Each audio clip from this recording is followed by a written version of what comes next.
I'm already live.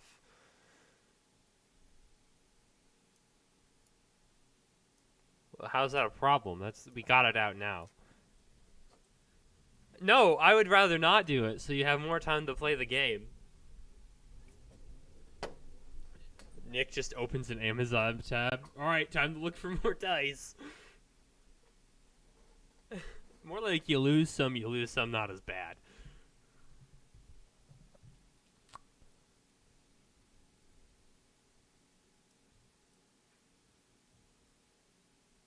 What?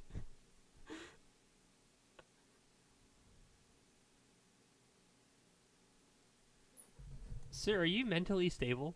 Are you mentally okay? Maybe are you allergic to wool? Is it a wool sweater?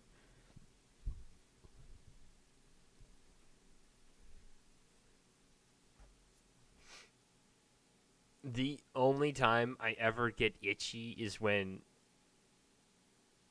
the only time I have that problem is when mosquitoes are involved or when my tattoo acts up. And that's it. Yeah, occasionally it becomes problematic and it gets really itchy for some reason. Yeah, I've had it for a year. Occasionally that spot will get really itchy. Well, yeah, it's just a irritation thing because of the ink. Anyway, we are existent. I need to update the channel still because it says Wednesdays or Thursdays, and I need to set it to Saturdays or Fridays or Saturdays or Sundays. Yeah.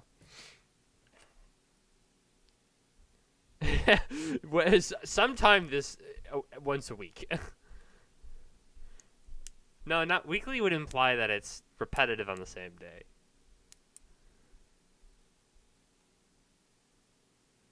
Sometime once a week.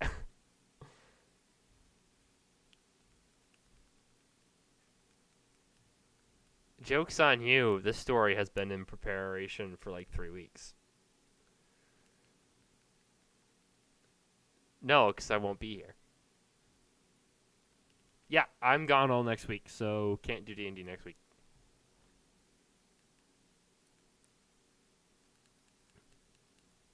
Yeah, except for Nick still has practice every single day of the week. Oh, not Monday? Oh. Oh. Well, next week we're not available, so we could shoot for a week after. Ooh, hold up. This is stuff we should figure out later, but I'm thinking about it now and I will forget later. Yeah. Yeah, I have Monday off. Once not next Monday, but like the month technically I don't know. A week from Monday, I have off and am available. The 13th. Yeah. Oh shoot, I lied. I don't know how to. I'm illiterate. I have the next Monday off. I don't have that 13th off. Actually, I might. I don't actually know. I know I have the 20th. I might have the 13th. I can't guarantee it, but I want to say I'm confident. The only thing happening that day is deer camp, and I'm not going. And nothing else is on our calendar, so typically everyone will have Monday off, and then that Tuesday we'll clean. So, what? Deer camp? It's hunting camp? I don't know. They all go somewhere, and it's our staff that leaves. We're not hosting it. Someone else leaves, I believe. Like, we go somewhere else. Yeah, they're gone. It's like they dip into the Shadowfell and come back. All right. Anyway, picking up where we left off, I forgot to watch the clip to make sure I don't botch this. So if I get something wrong, correct me, but don't make me cry. You left off last session. The party.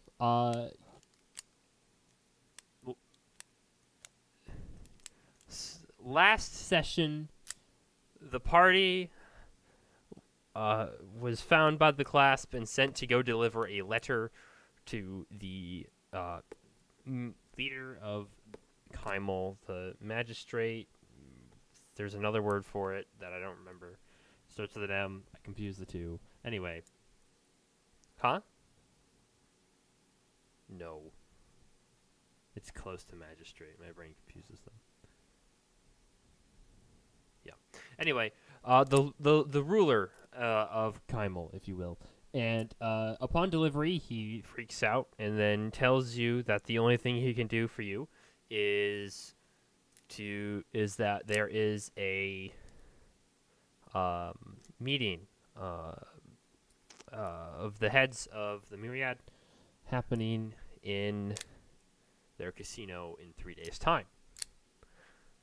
And I know I had you talk to a class representative, and I don't remember if I think he tasked you with eliminating the head of this snake. And then he Misty stepped out of JU's grasp after going invisible.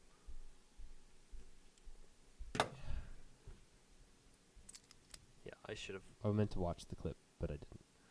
But yeah, this is where we left off. This is where we are. So you are currently in the alleyway.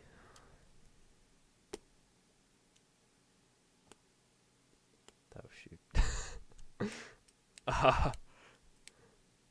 This every other week thing, man.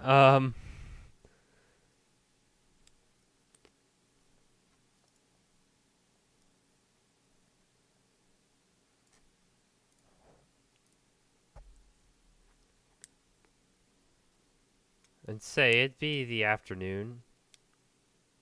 Probably sometime in the afternoon.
Oh, right, you don't have your equipment on you.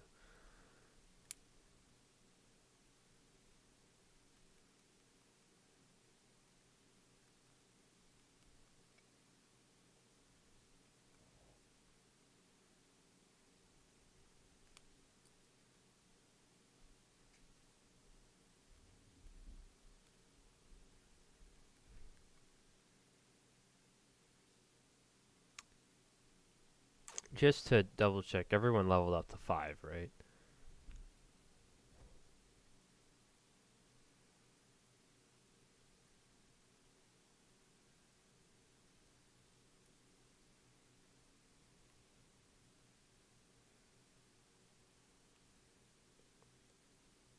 Yeah, you should all be at full.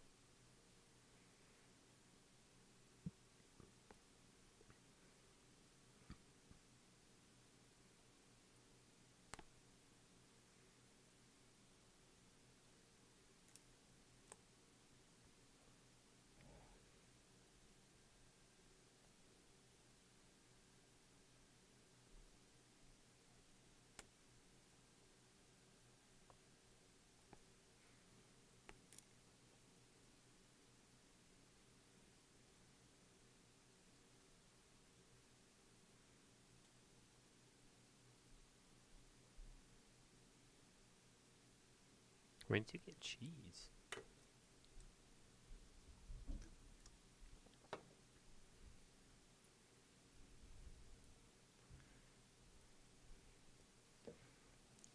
Man was like, dang it, I wanted a wheel of cheese.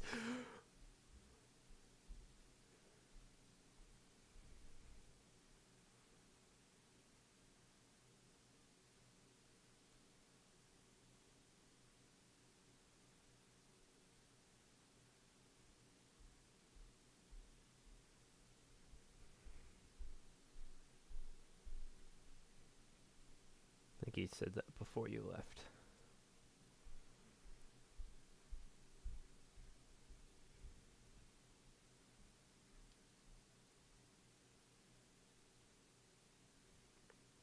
All right.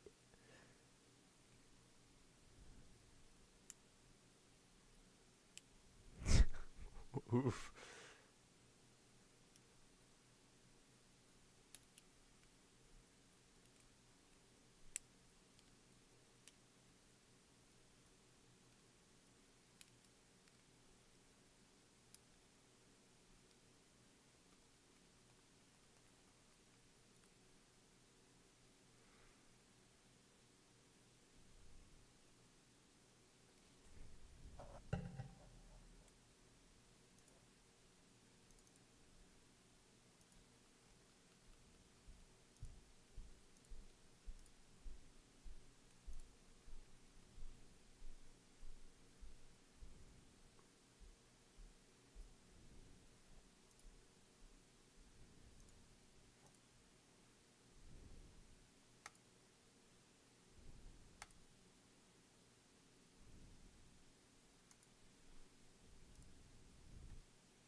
About this time, you guys make your way back to the Pretty Duckling.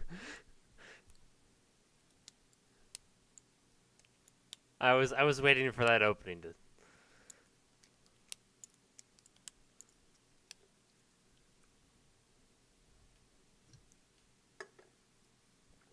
to. That's it. That's the city, my guy. I mean, yeah, dude, that has some of the best Marquesian food around.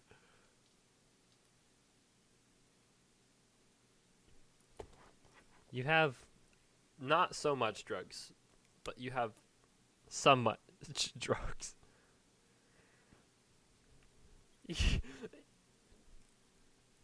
Sued.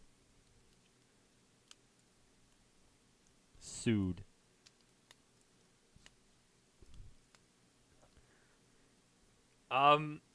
Do any of you actually know how to use Sued? I don't think any of you but JU have had any background with the usage of Sued. Okay. I don't think you would have. Yeah, I don't think any of you would know how to actually properly use Sued to get the desired effect.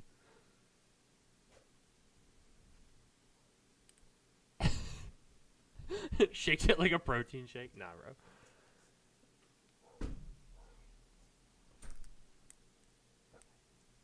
Are you actually going to try and use it? Okay. Yeah. Okay. I want someone to use it. Okay. No, I'm kidding.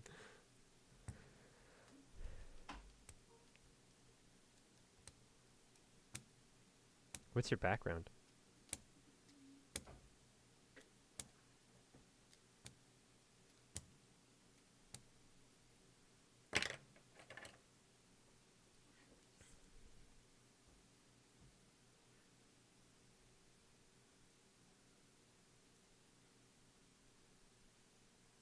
All right.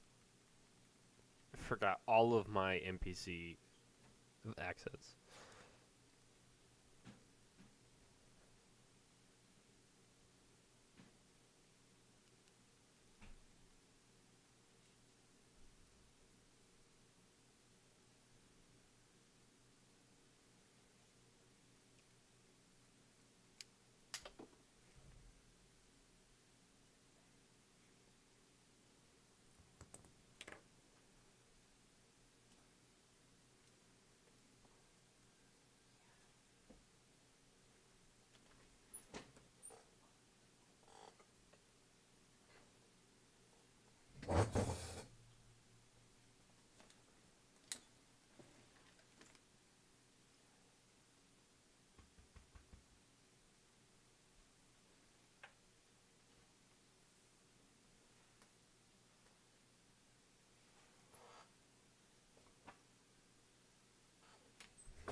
It would depend. You've never been to the sewers. You've never been in any kind of sewer, so you don't actually know what it looks like. Especially since this is a city you've never been to.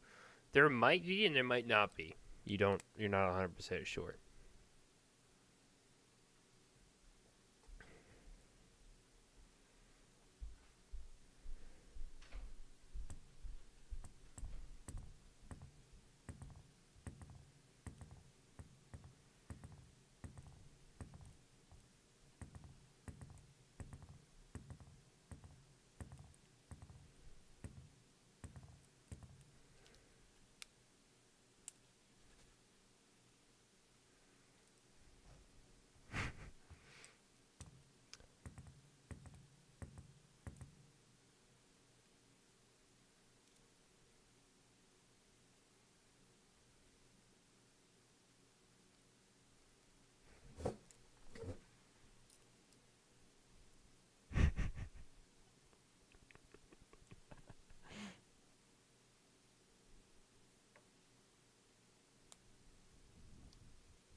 That wouldn't be a history check.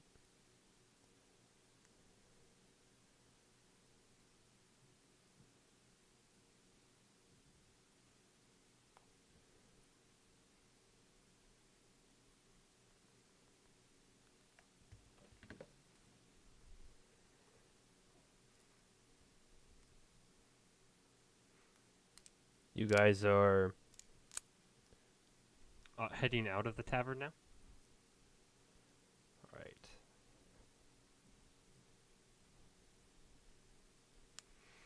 As you go to exit the tavern, there, pinned to the door, is a map. This is a map of Kymel. But it's been drawn on. There is an X on the Myriad's casino. I forgot its name. The Wishing Well. So there's an X drawn on the Wishing Well, and then a few blocks away is a building that is circled, and then a lines drawn through connecting the circle to the X. But the lines don't match up with any of the streets.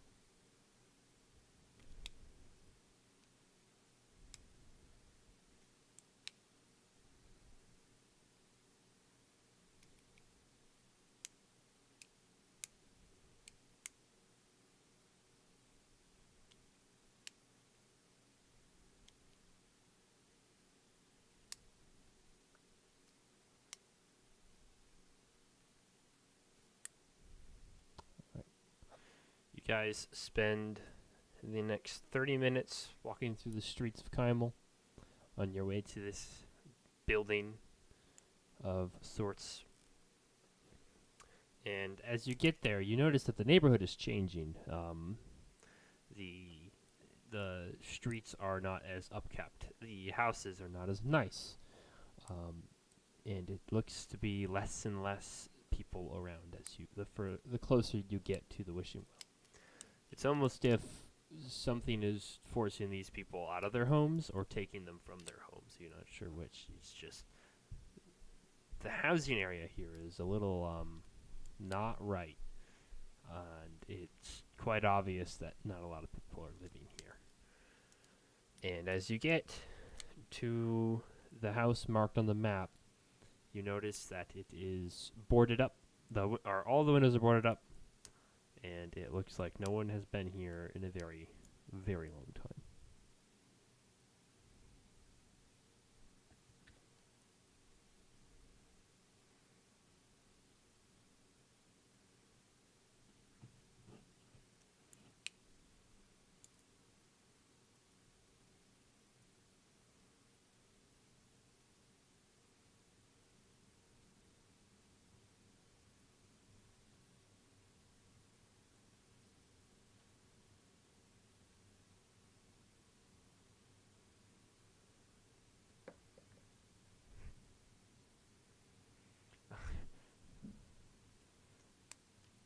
Have you taken a long rest since you've used it last? Yeah, and they regain 1d3 charges at the dawn each morning.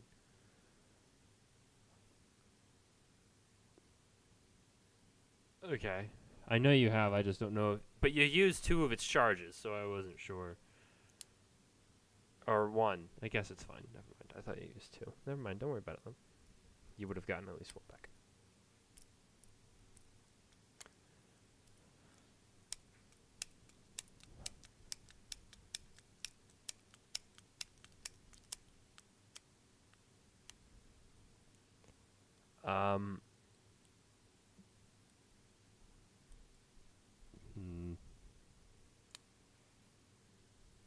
I would say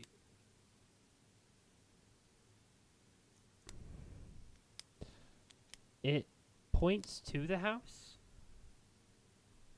on a slight angle downwards.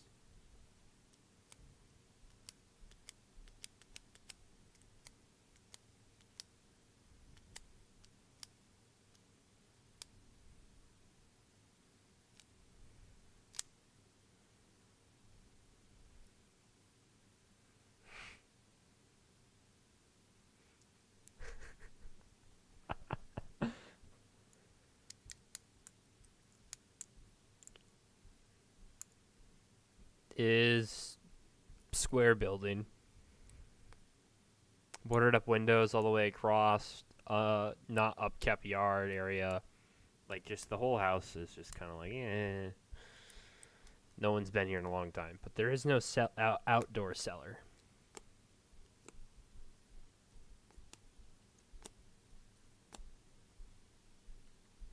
You want to kick the door down? Are you using your battering ram? Alright. Sure. Make a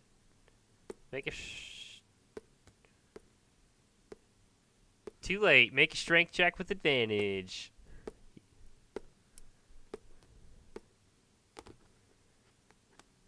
Man, I wish I had a standing desk. This would be so much easier.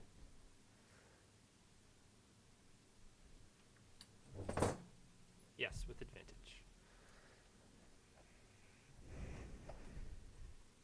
Oh boy. Yeah. Oh yeah.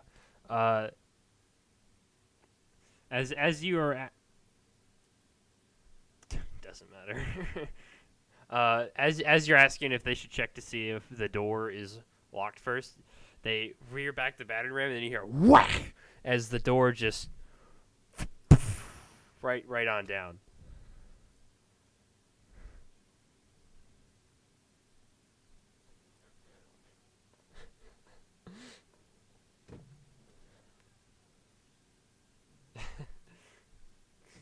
Make a Constitution save.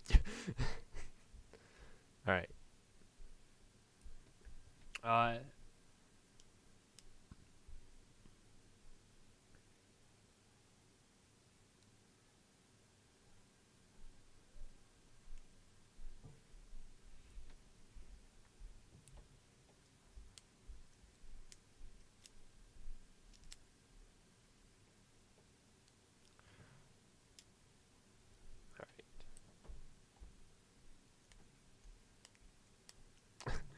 As you guys file into the house, you look down at the doorknob, and it is in fact definitely not locked.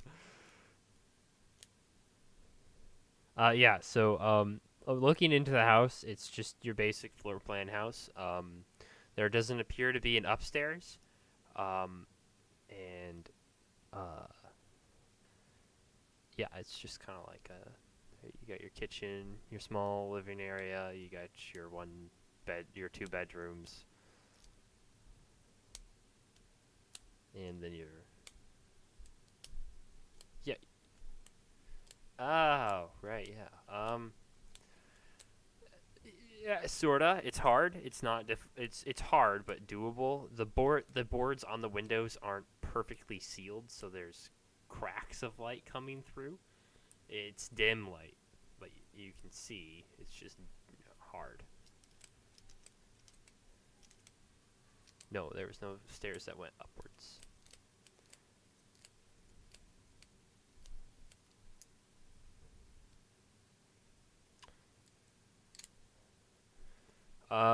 Your wand points you to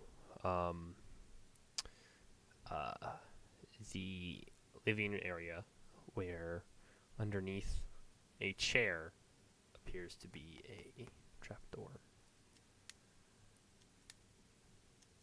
Not obvious, it blends into the floorboard, but because the wand is pointing it out to you, you see it.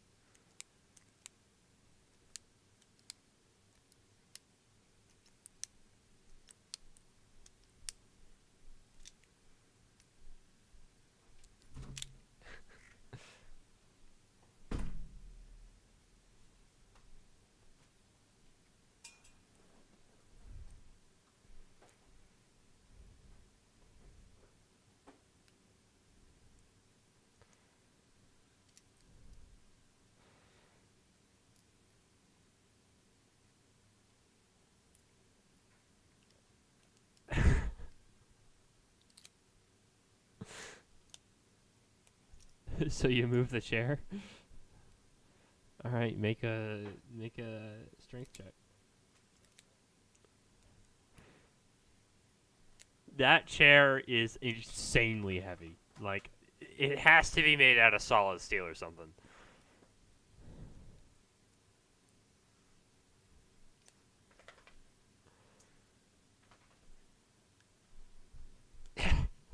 What? What? 1 second. What'd you say, Warren?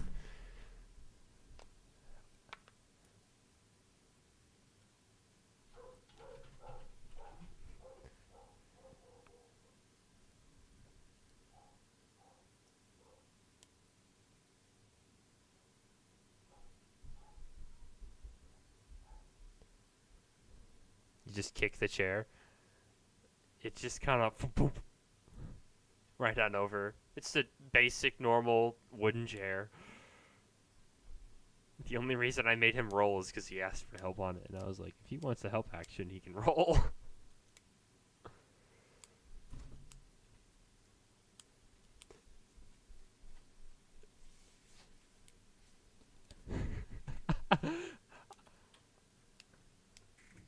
I literally would have made it move if he rolled anything but the 1.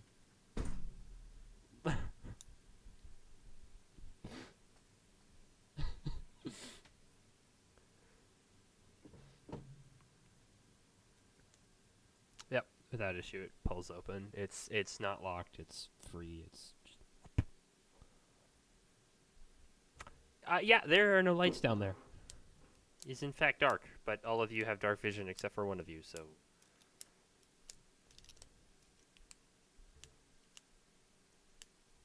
Her and her 5 feet of dim light. That's true. What does it say? Is it 20 foot of bright light?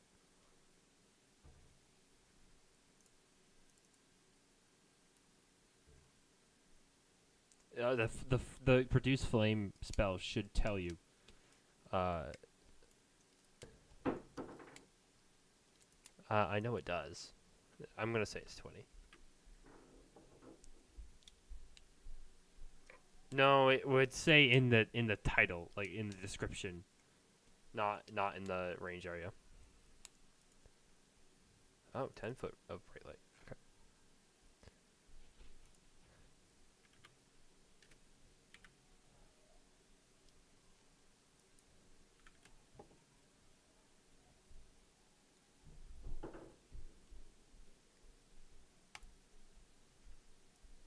Yeah.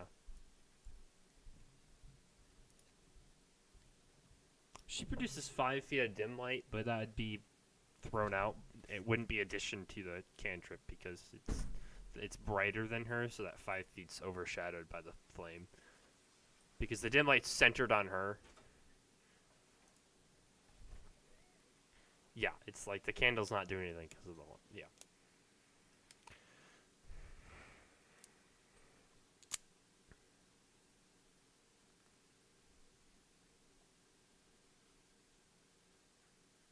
In the singular direction.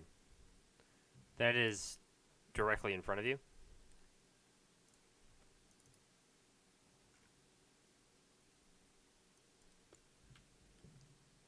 Oh, unless you choose for it to be...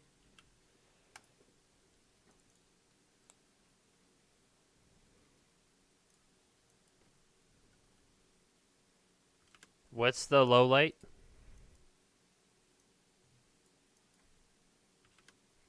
So 30, 30.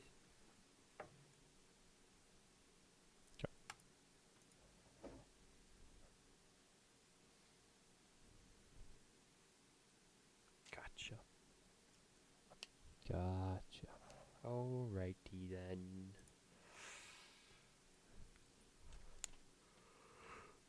Alright. Ugh, tired.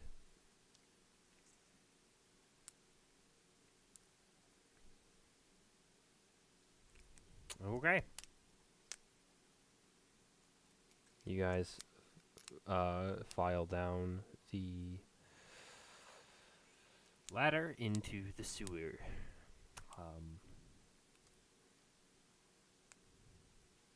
Yeah,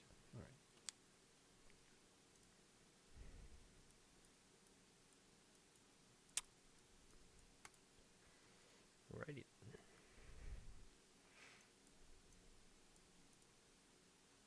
Alrighty. So as you enter, it's dry. It's as if this section of town hasn't been used in a very, very long time. or a decently long time at least, and it appears to be that the direction that you are heading in is brain broke. Yeah, the entirety of the sewers in this section is dry. Like it's not being used.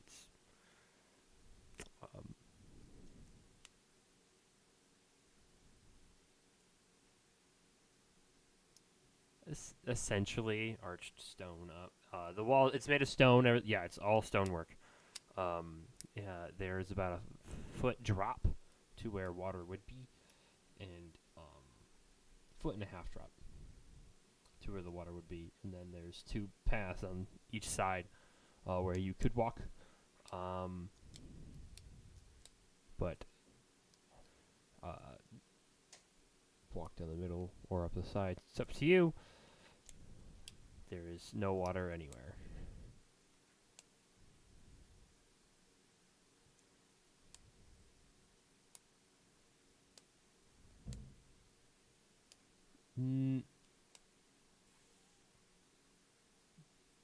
No.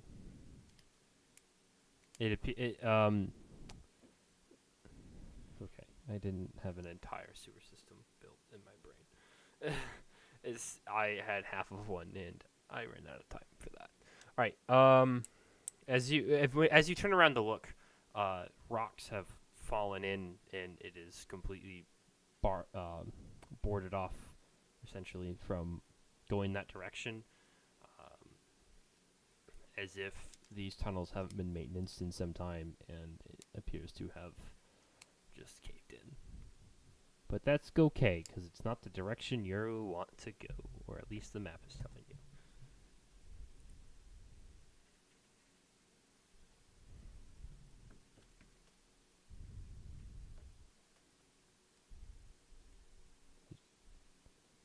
So I just assumed someone would have grabbed it.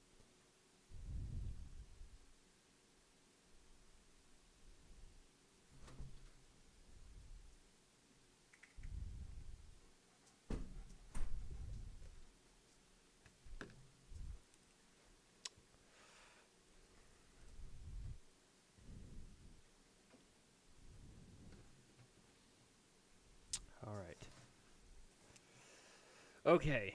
Following the map, you guys end up walking for a few hours, following the zigzag path of the map. Orin, if you would like to make a survival check, being in the front, trying to follow this map that does not have the overlay of the sewer. It's just the sewer overlaid onto the top.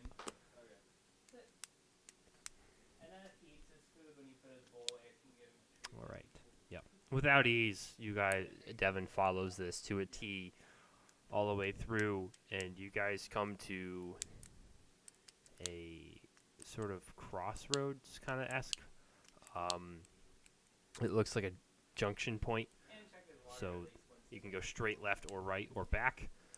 The map is telling you to go right, and it looks like the final place for you to stop. That's like you're almost directly underneath the wishing well now, and going right will take you to the ladder where you need to be. Do you continue that path?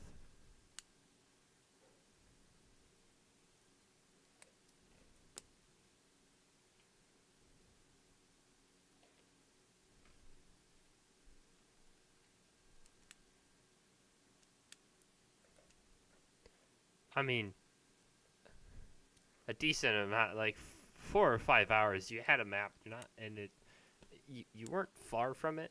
I mean, and it took you a decent, like, a half hour to an hour to get to the house, and then you've spent time exploring the house. I mean, it's not an intricate system.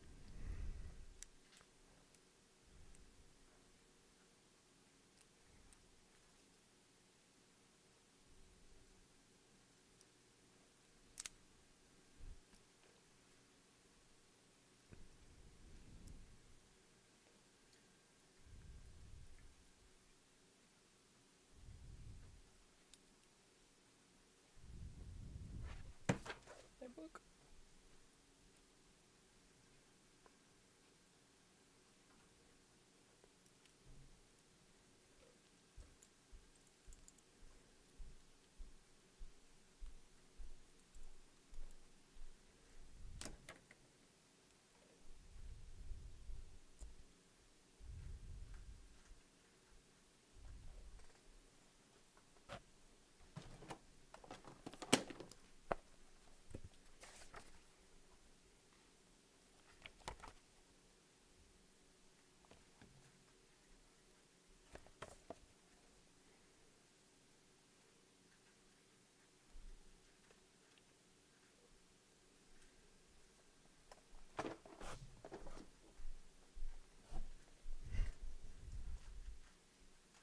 it should be 30. Unless you took a feat. Yeah, you can see up to 60. When you when you went to level 5, what class did you put a point into? So you're a level 4 rogue? Did you take a feat or ability score improvement? Okay.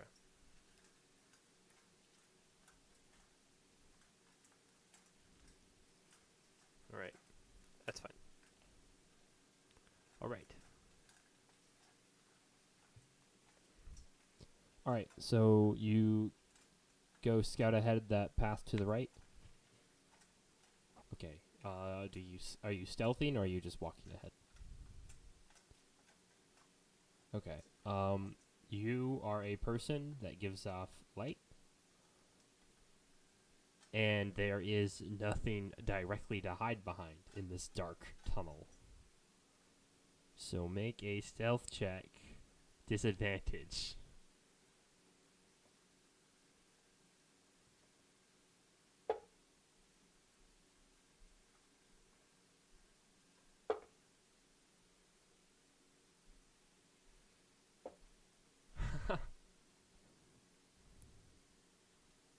And he's also at disadvantage, though. All right.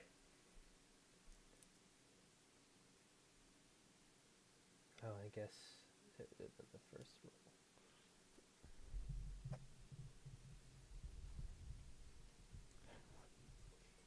one. All right.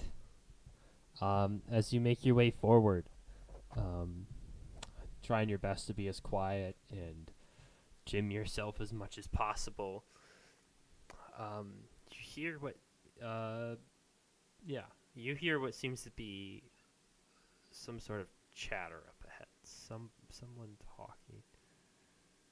And as you're trying to get closer, one of them, you just make out one of them go, "What was that? What? You see that?" And I'll let you take inaction to see what you want to do. If you wish to get closer or head back, it is up to you. All right. All right. As you turn back to leave, you hear one of them go, "It's probably nothing. Stay where you are."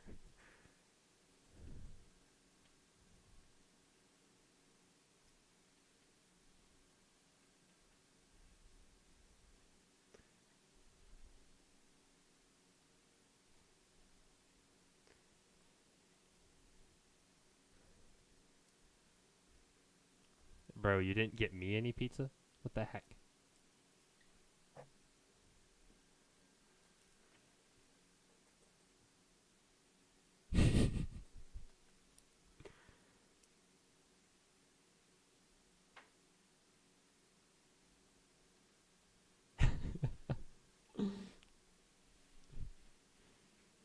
It's a level 8 feature.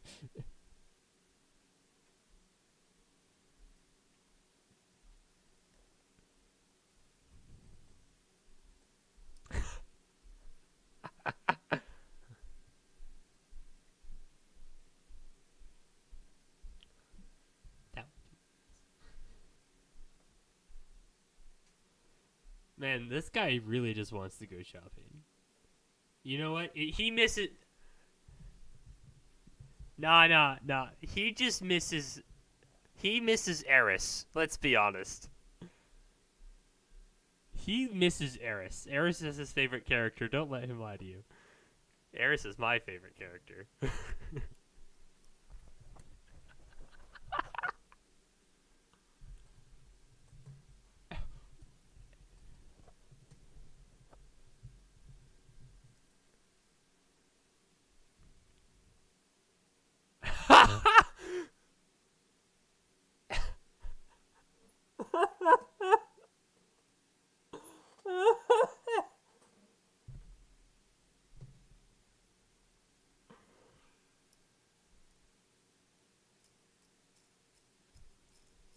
It's justifiable. They're evil people.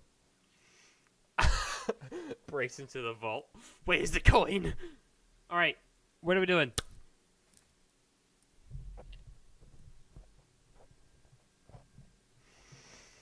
What are we doing?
You head down the tunnel.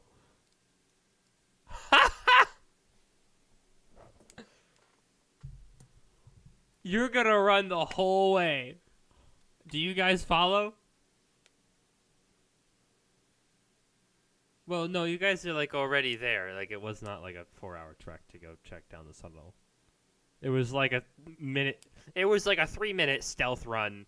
You can make it at a normal walking pace in like a minute. But he sprinted. He'll be there soon.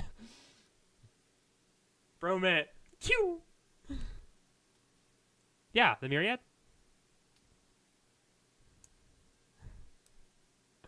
Yeah.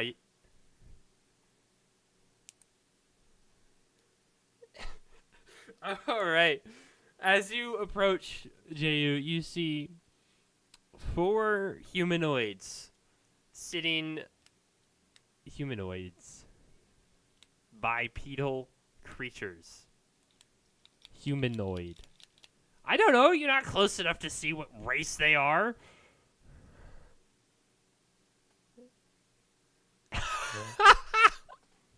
Anyway, as you approach, you see 4 humanoid creatures up ahead, which look to be in front of some sort of ladder. And they see you, and they immediately draw their weapons, and they look at you and go, "Who are you?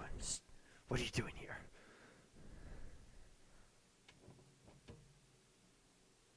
This is a sewer. This is still a sewer. They look at each other, confused. Make a persuasion roll. Yeah.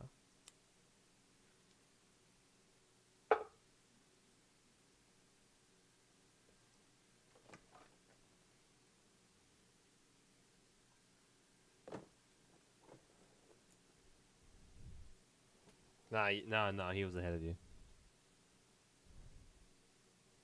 I don't have it up. What'd you roll?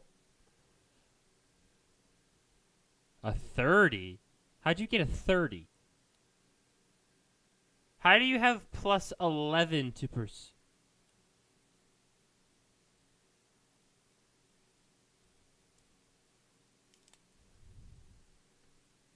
Hang on.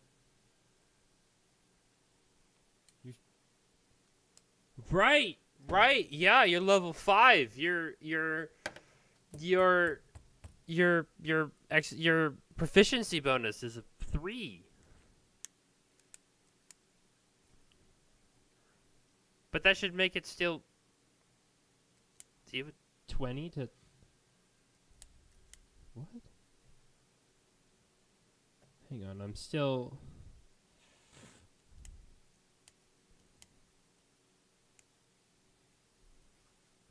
Hang on.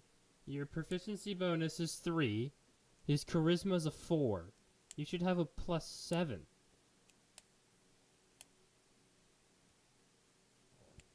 How do you have a plus 11?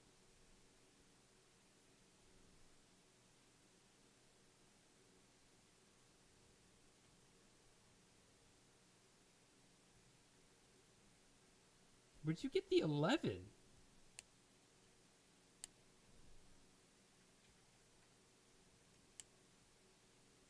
Where? How? What?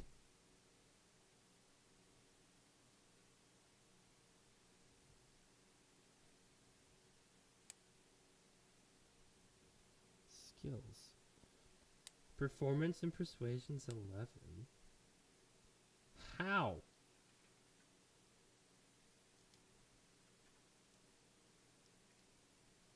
I don't know. I don't know what paladin things you have.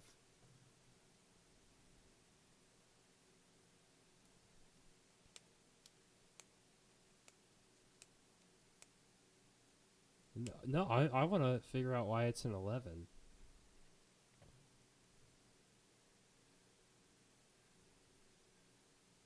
But it shouldn't. Unless it's a paladin thing I don't know about.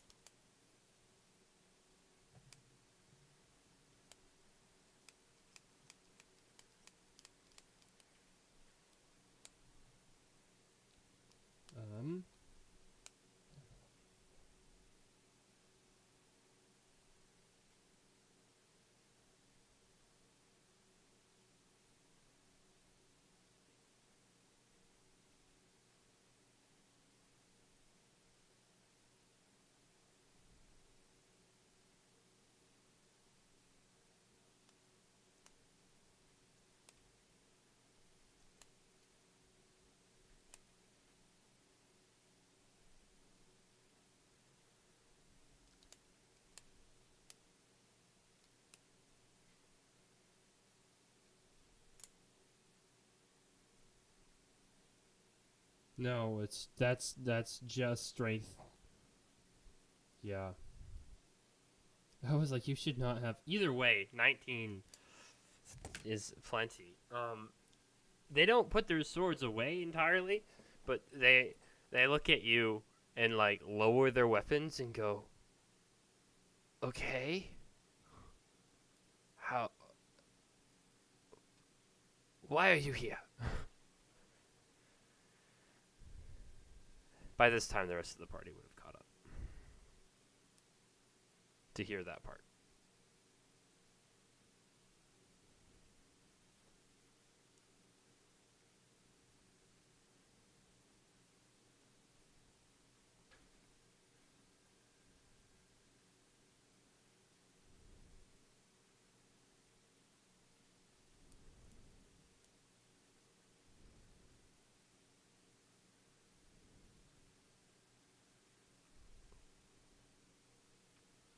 Are you not with them? Are you not there?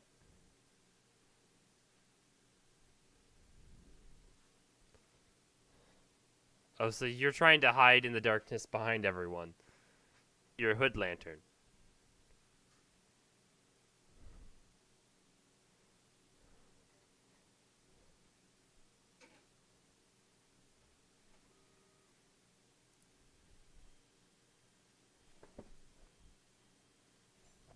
All right.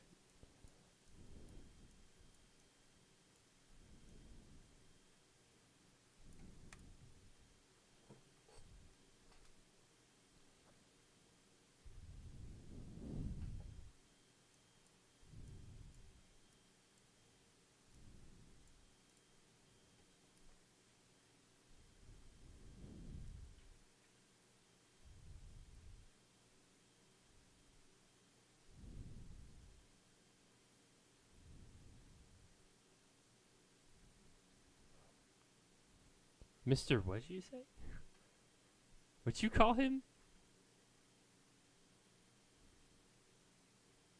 He just he just smiles at you and goes, "That'll work." These are all humans, by the way. Now that you have a closer look at them, they're all humans.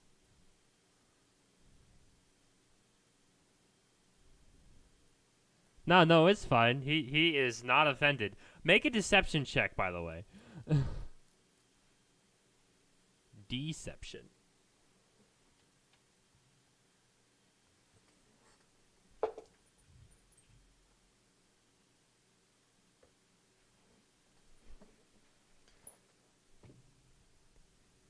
What'd you roll? Intimidation is a completely different check.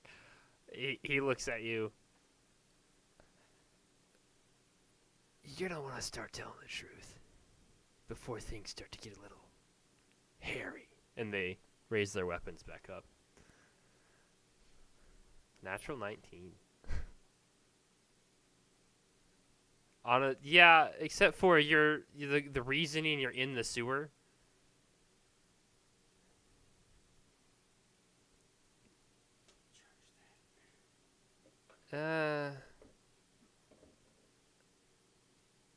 Sort of. I mean, it's definitely still worthy of an insight check to tell that he's leaving information out. And his either way with that roll, even if he had the extra from the persuasion bonus, it still wouldn't have beat the 19.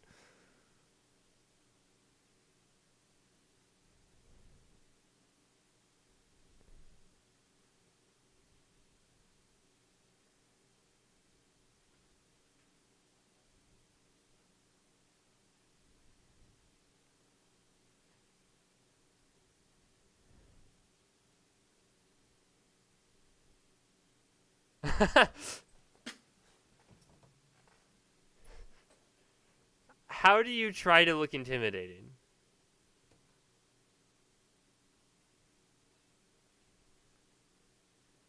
So you just increase your flames? Oh, that would have been a good one. Okay. Make an intimidation check with advantage. I'll give it to you. I'll give you the help action. Well, no, he is. You're giving him the advantage. No. JU. A 16? Yike. They look at you and they go, if you wish to enter here, you have to go through us. And as he says that, they all start to shake and quiver, and their bodies start bending in ways they probably shouldn't be, and their head starts to turn, and their face starts to become a little elongated and starts to grow whiskers. And standing before you are now 4 were-rats, ready to fight. Everybody roll initiative!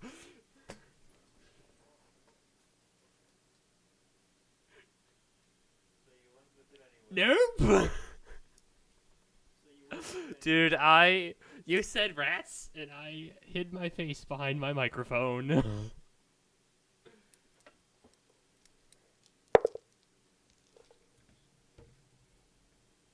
Ooh! Nat 1 on initiative.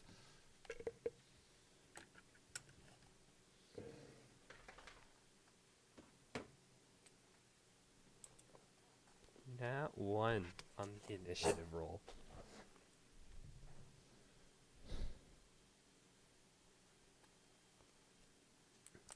JU is pretty nice. Alright, we have...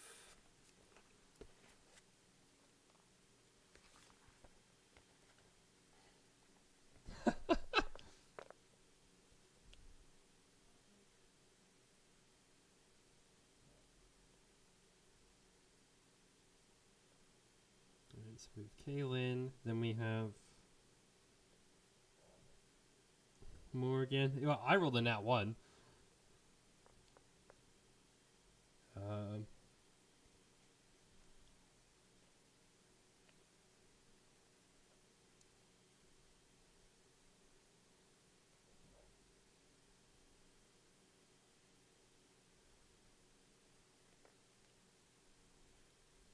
Alrighty. Alright. Let me switch you guys over to the sewer tunnel. And then let me... Is your thing on, Nick? Oh, right. Yeah, you don't have light. No? Yeah, no, he has his thing up. You should be able to see. Can you see? You cannot see. How is black? You should be able to see. He is literally shining light.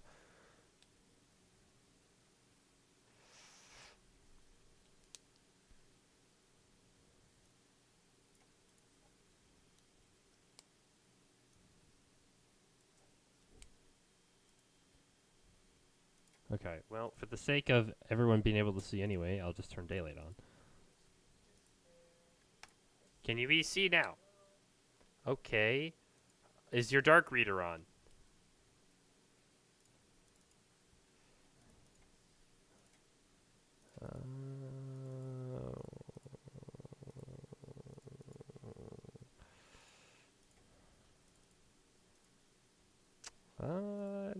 You know,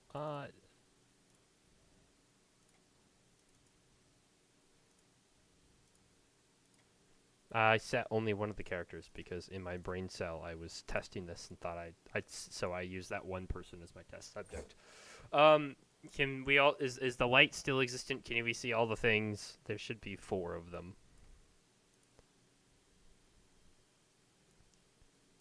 Yeah, that's just because yeah, they're there. Alrighty, Caitlin, you are up first. Yeah.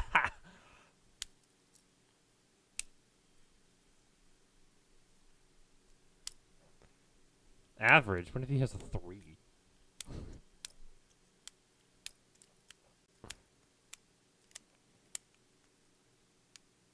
That was you who rolled a 3.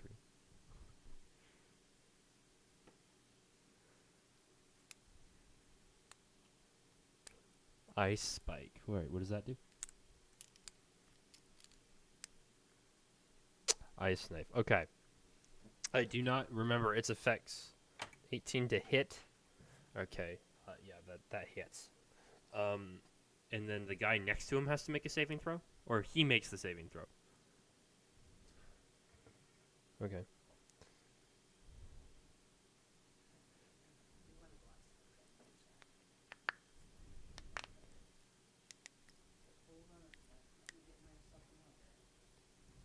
Okay. Yep. What's the DC?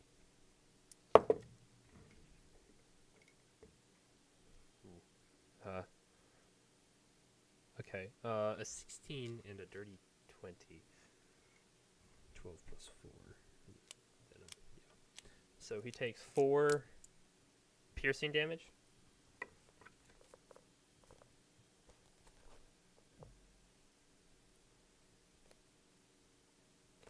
Alrighty. So you run up and then you just summon this knife and you throw it and it hits him and he's like, "Ugh!" And then just explodes. But he managed to throw it out of them, away from them both in time as it exploded before it could do any damage to either of them.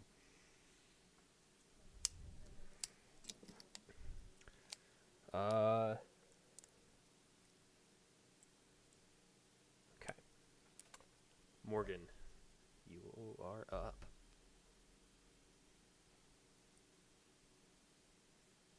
Alright, so the pink, red, and yellow. Alright. Roll a d4 for each.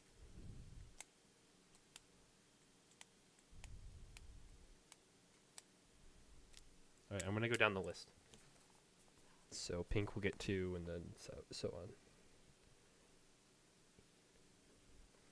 5. Then yellow gets 4. Alright. Morgan steps up and releases this arcane flash out of her hands, and 3 little bolts like crisscross through the air, one to each of the targets, and they look down at their chests and look up at you and just snarl. Do you do anything else?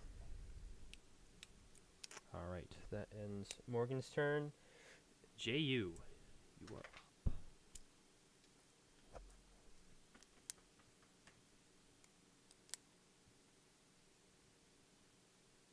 Why? He still has the lantern. And you have dark vision. Oh, you can't see. Refresh your page.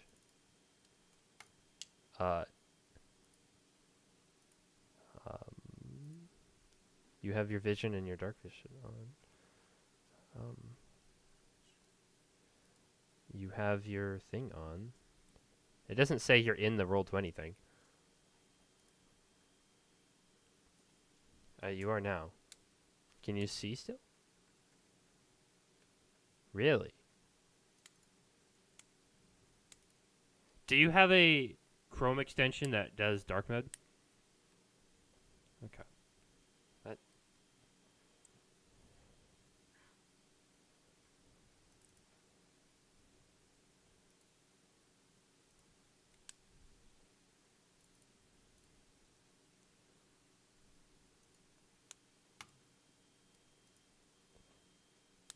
Are you on the right campaign? Okay, so you are. This is interesting.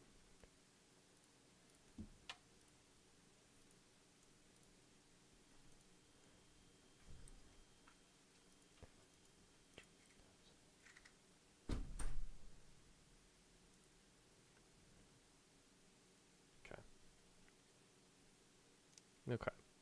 I can move you upwards. And you can make an attack on the nearest.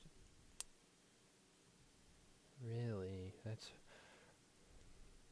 Yeah, that's weird. You can... Yeah.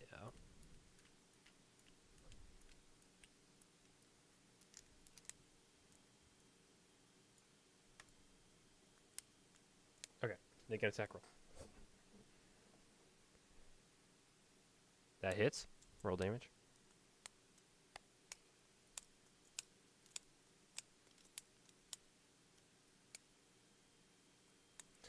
All right.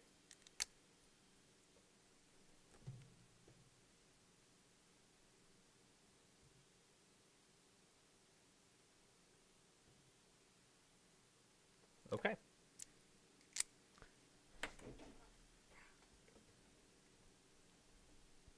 Okay. So Ju runs up with his sword, and he just comes down, and he cleaves into the side of it. It tries to dodge, and sort of gets there, and it like cuts across its chest, and it just looks up at you, and it gets ready to make an attack. Orin, it is your turn. Yeah, I rolled an at one. +2. Okay. I'd say your lantern's in your offhand.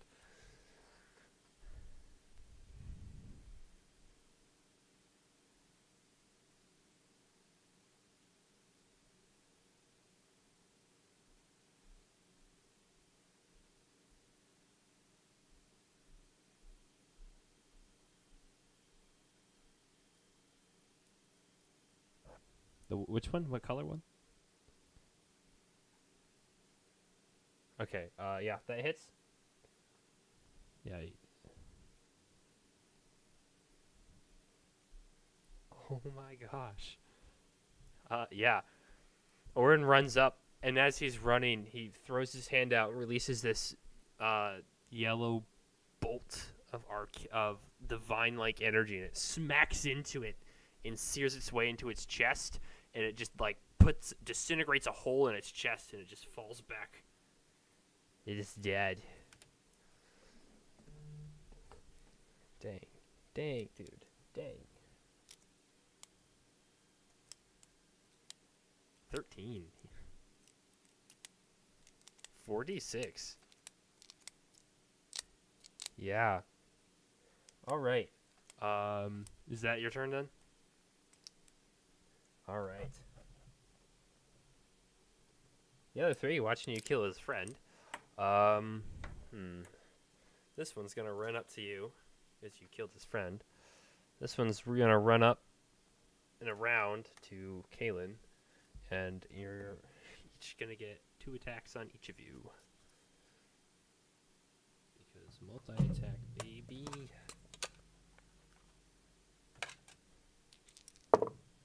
All right, for JU, I have that's a natural 20 and a 12.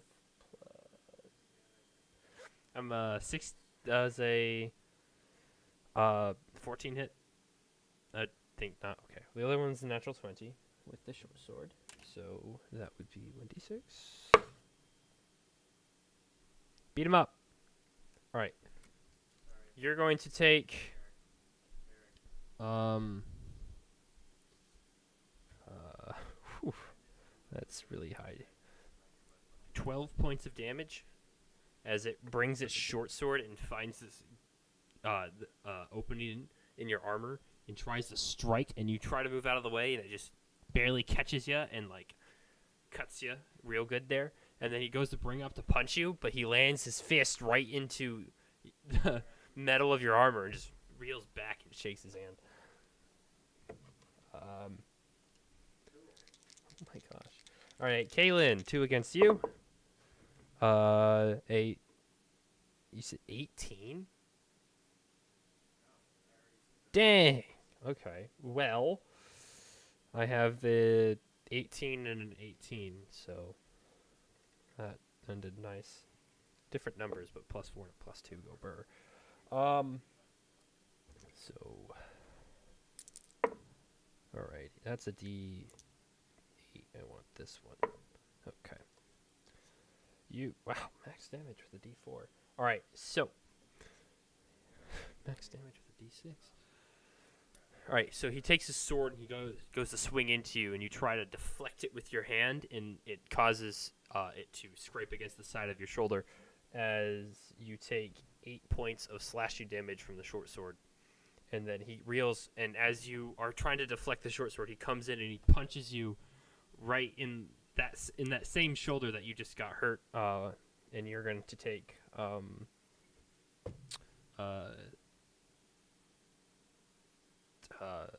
4 bludgeoning damage.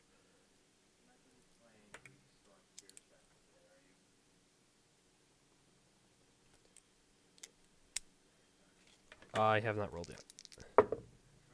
I just got there. That's a 5 plus 2 and a 4 plus 4. Yeah. Yeah, both of them miss. He goes to slash at you, and you block it with your shield, and his punch lands in your armor. All right, bringing us to the top of the round, Kaylin. Guys killed my playthings too quickly.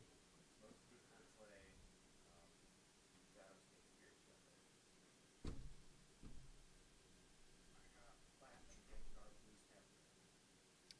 shoot.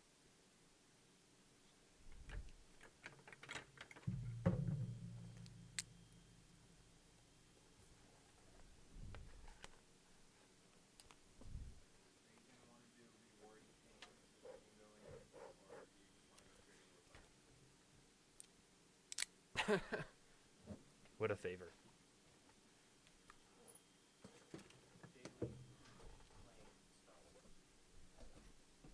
17 does hit.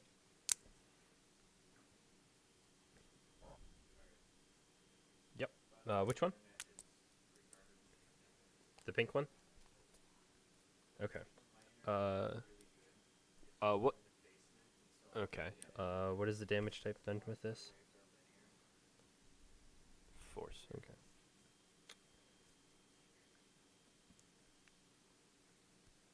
Okay. Roll to hit.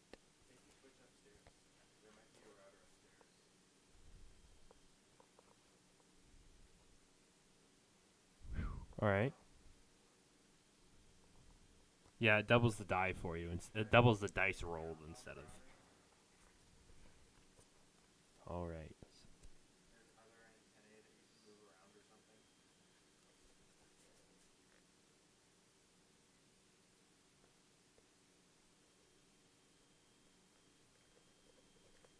All right.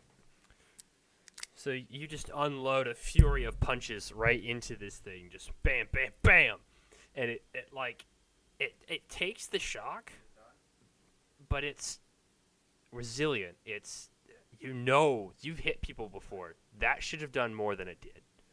But he's still weakened from the hits. He's just should have been weakened more.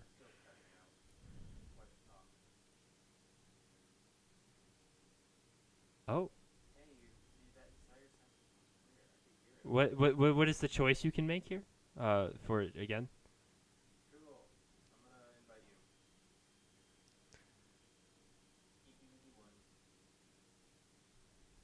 Condition immunities. Okay. As far as everything else, it kind of doesn't mean anything. But immunities and resistances, it doesn't have any immunities or vulnerabilities, but it is resistant to anything that is not radiant or silvered.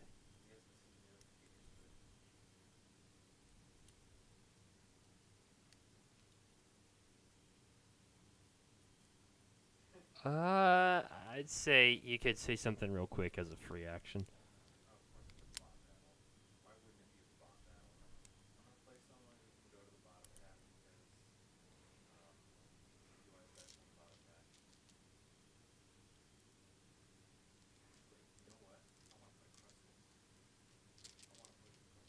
I forgot you had this ability when I made this encounter.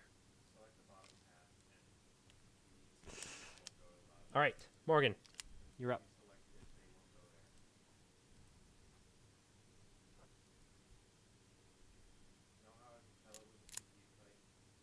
Give him a good old poke. Yeah, that hits.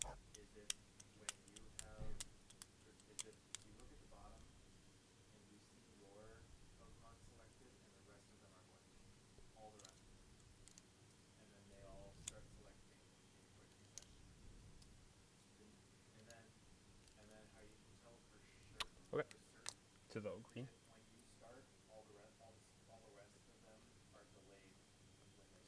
Okay.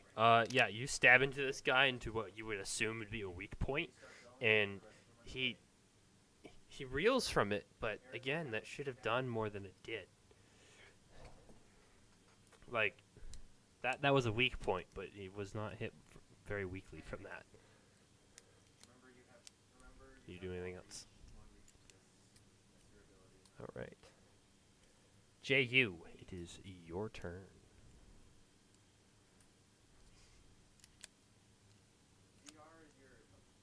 Say you are 100% muted.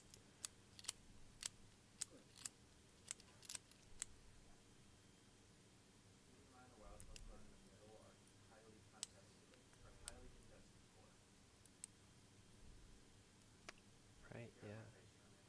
You have 2 attacks now.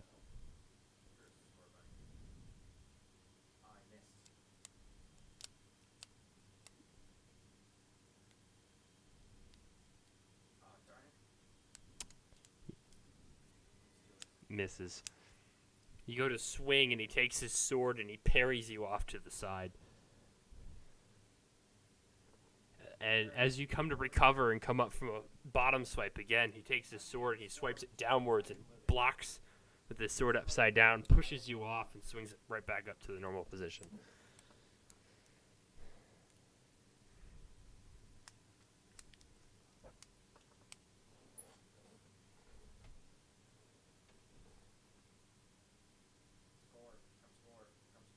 Oh. All right. Okay, end of your turn. Orin, what do you do?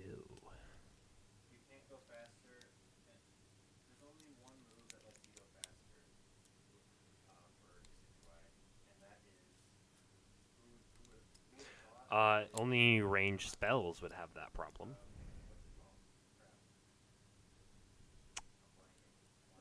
It's divine type magic. Also, if you want your radiant damage, like your radiant light, to be a different color, let me know. But I will default it as yellow until you say something otherwise. Okay. All right, the dude in front of you, dexterity saving throw, 15. 14 plus 4. 18.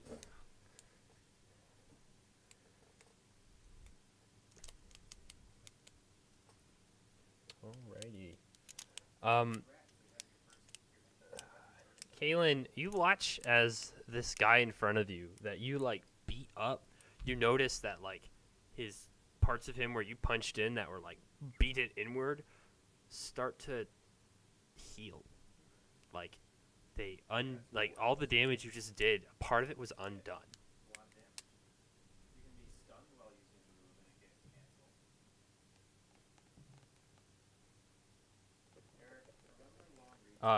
Same with you, Morgan. That wound that you stabbed in that vulnerable spot, seems to like heal over, and he seems to be able to move fine without the pain.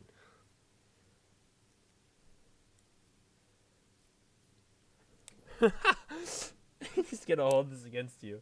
All right, that's the 2 attacks on each of you. Again, for JU.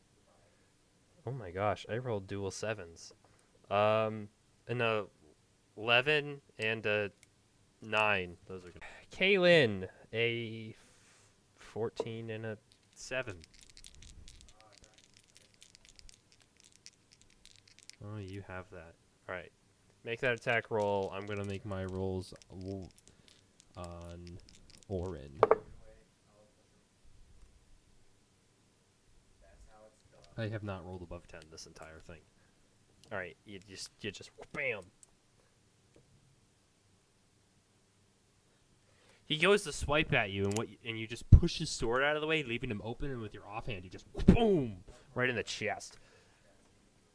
But all of these, you guys just counter and block all of the blows. All right, it's fine. I didn't want to do anything cool with my creatures anyway. Alrighty. Kaylin, it's your turn.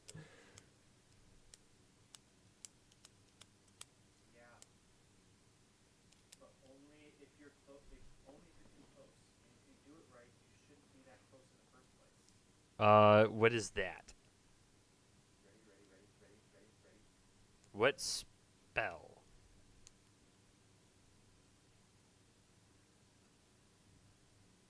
That depends on the spell.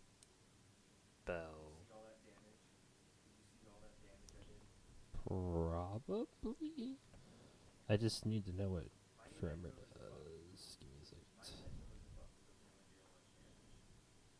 I know what it is. It's this. This spell's from Xanathars, right?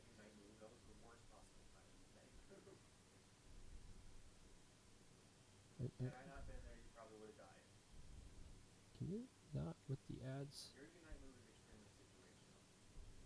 Yeah.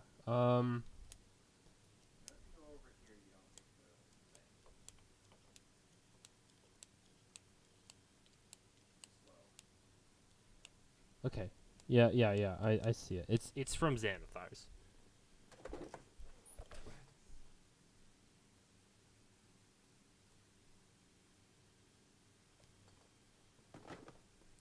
Yeah, it's not research. I'm reading the spell description now. Yeah. It's masonry work. It's not like a loose stone. It's not the kind that would crumble and break. Because it's not like it's not natural stone. Put it that way.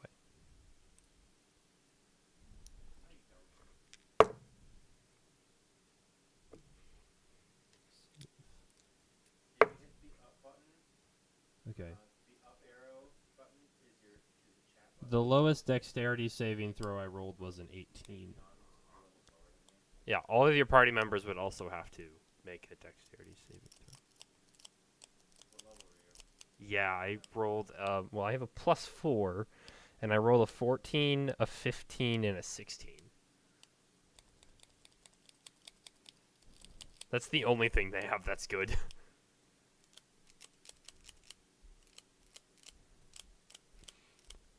Wait, what kind of wizard are you? Oh, right, you're a druid. You're not a wizard. You don't have that. What kind of wizard are you?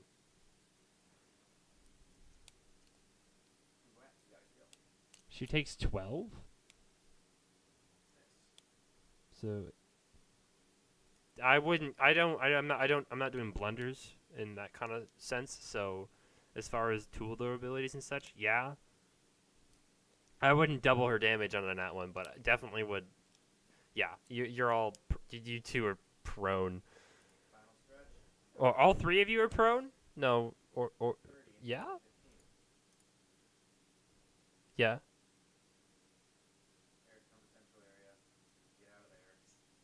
Yeah. Yeah, no, that checks out. Yeah, no, everyone's all three of you failed. On the bright side, all three of you go next and you can stand back up. Yeah, you could.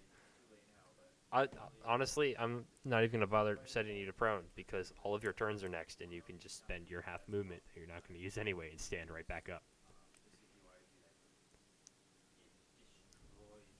So, Kaylin, upon muttering the incantation and slamming his foot on the ground just and rumbles. The rats steady themselves, and you guys weren't prepared and didn't know that he could do this, and were kind of set off and almost fell, but you managed to catch yourselves. I'm just gonna say you lose half your movement on your turn. And if that's your turn, Kaylin, we'll head over to Morgan. Okay. Key point dodge. All right, Morgan, this is your turn.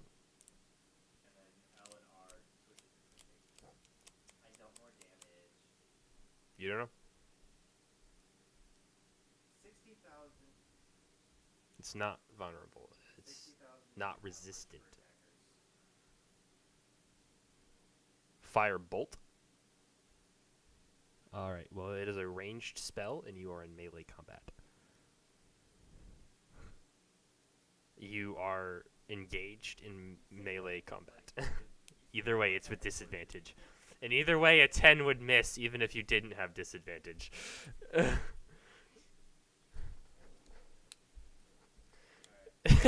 You go to hit him with the firebolt, and he sees it coming and hits your hand up, and you just release it into the ceiling.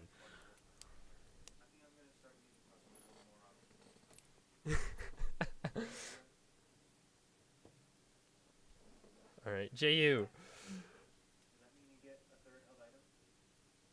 Rounds of misses across the board. Everyone's missing. Alright, that hits. Roll the second attack before you roll the damage. Or that works too, it's fine. No, that's fine. Don't worry about it. Okay.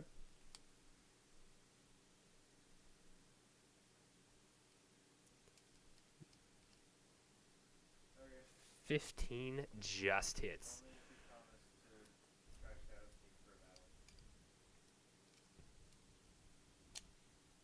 Alrighty. That would be a total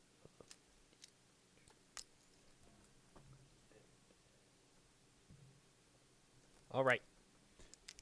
You cleave into him. He tries to block with his short sword, and on the first one, you just push it down, and he barely holds it back as it cuts into him. On that second one, you almost think he's about to push you back, but in a sheer force of will, you just slam it down, and it comes into his shoulder, and he's like, "Argh," and manages to push you off of him.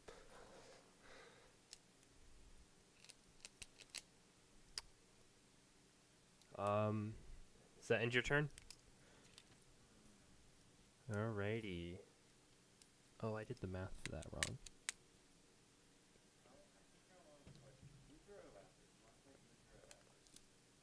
I know how to math. Alrighty. Orin, it is your turn.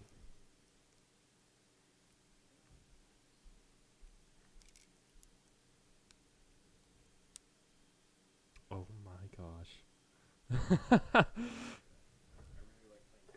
Oh, I know, don't worry. I've had it used against me. It sucks. Alright. It is a 40-foot cube. So if you could... Okay, hang on. So...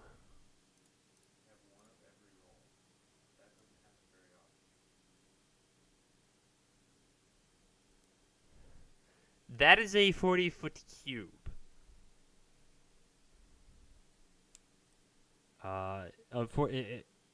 That's by radius.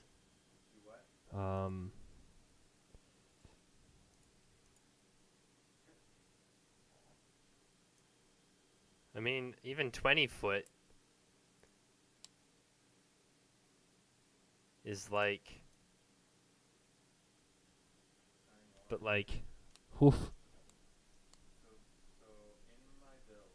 Yeah, probably that. I mean, yeah. But even then, you're hitting all of your allies.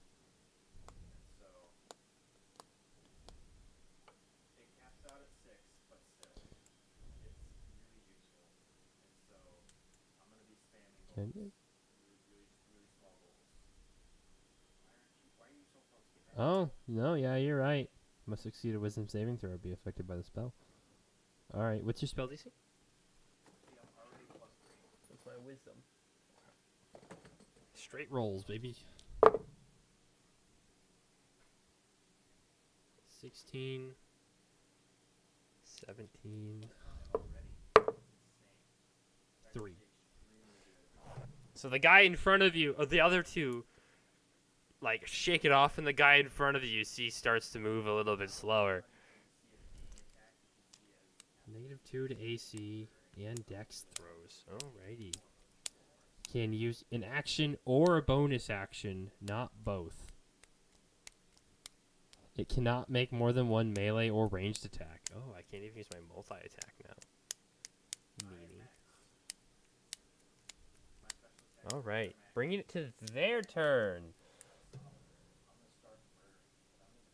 Putting them all back at full health. Alright, 2 attacks on JU.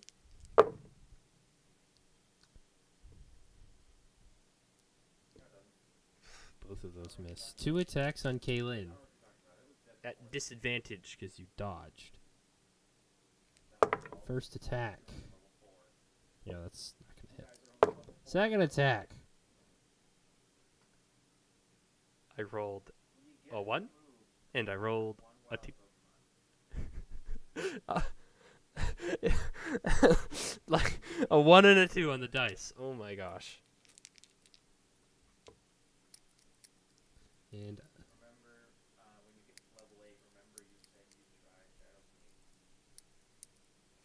you're telling me to hit Kaylin.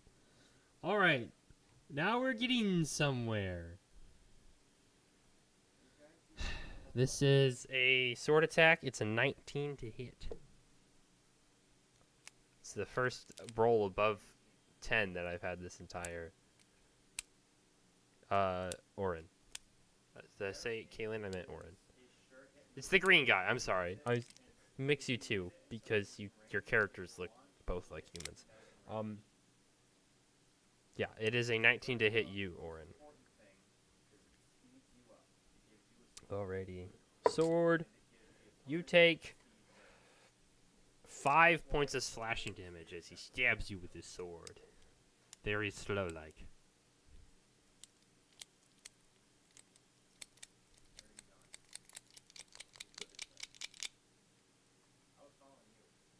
He stabs at you and because you dodged it.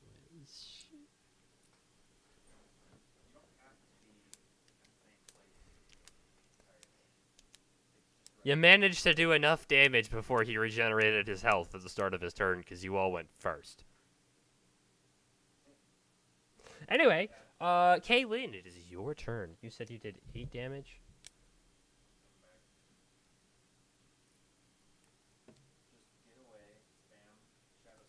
Alright.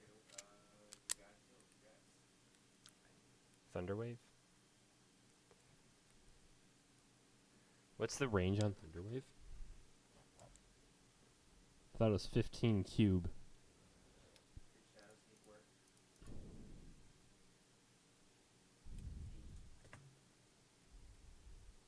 No. Right, 15 feet in front of you, the range. Thunderclap. Oh, I don't know. That's why I asked what spell you're using. Right, yeah, but for all Thunder Wave isn't a wave. Okay. Still Thunder. Where did you get the spell?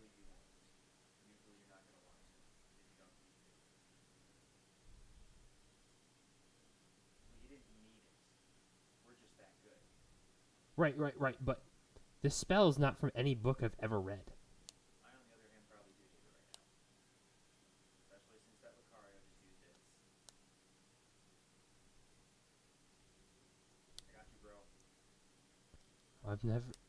I've never heard of any of this stuff. Oh.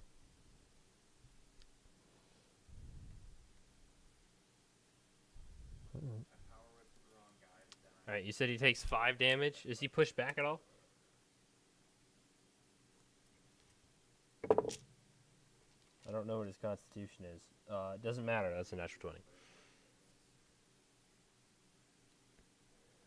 Dude, I have been missing everyone on every attack roll. It worked on one of them. Also, I'm rolling 2 attacks for each of you, and I have only hit the one guy who can only make 1 attack.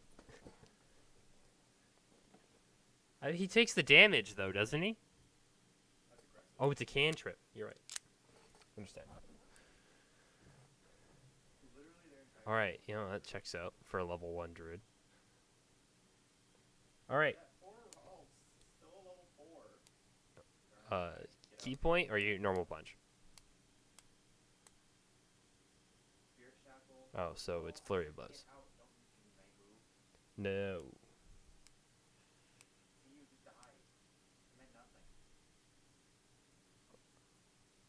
Alright.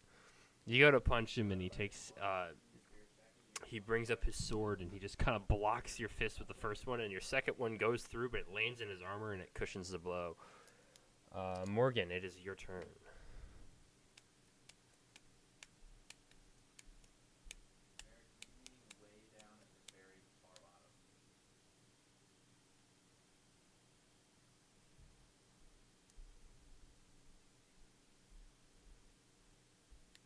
All right, yeah, I think that hits.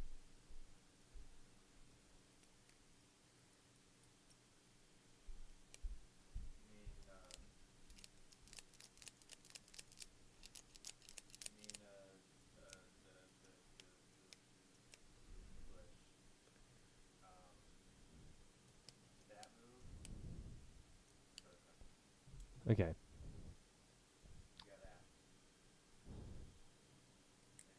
I don't know what enough means. Your sneak attack was 5 plus 2, doubled to 14. And your normal roll was a 5, doubled to 10. 16 times 2. Right. Okay. 16.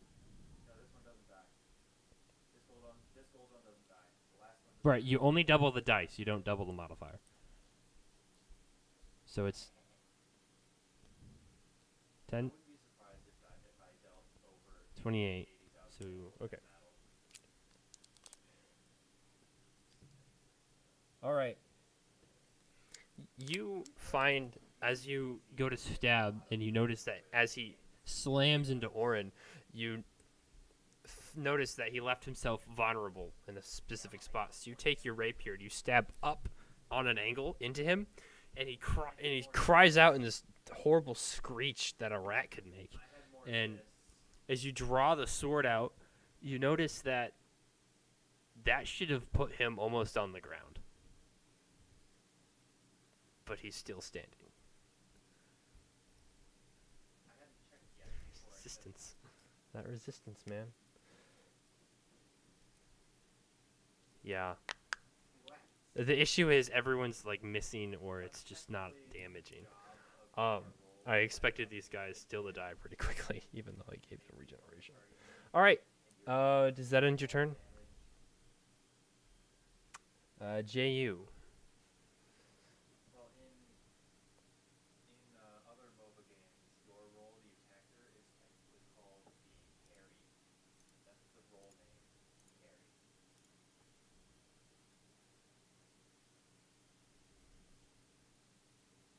Yeah, that hits. Sure. Well, the other ones you hit 14 plus 6. Okay. Your first one hits, your second one doesn't. Are you enjoying this game now? Right. You're doing a second level Divine Smite? Eric, guess what? If you can play, if you can time rank Your a first little level bit, Divine Smite should be 1d8. we'll play against real people in rank because when we're just doing standard battles, I think it'll only let. It does an extra d8 if it's a fiend or undead. But it is neither of those things. It is a shape changer. What do you want me to do? Rank drop? Alright, 8 damage total, because it's not resistant to radiant damage. I mean, I can do that. I don't care. It's not like I'm trying to get master anytime soon. Alrighty. I will. I want to get to Orin. master at some point, but I don't really care when.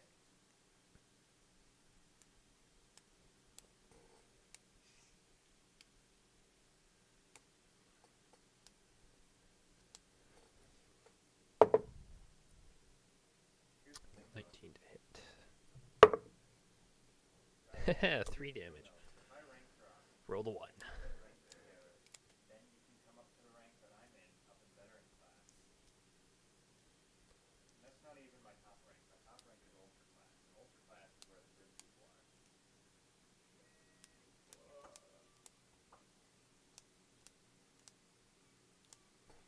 Yep. You know, it's really fun when you get a whole bunch of players. That are He good has at a the game. -2 penalty. Oh, yeah. No, that's a 12.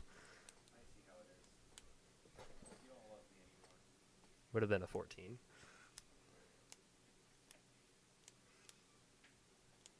Oh, yeah, you're level 5.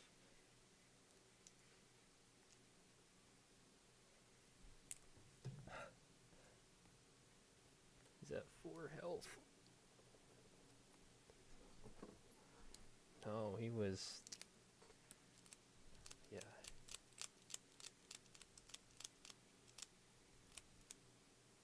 The 2d8 betrayed you. He definitely should have been able to finish him with that, but that 1 and a 5 really.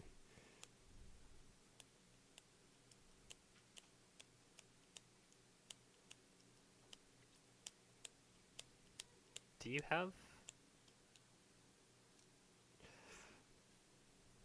Okay.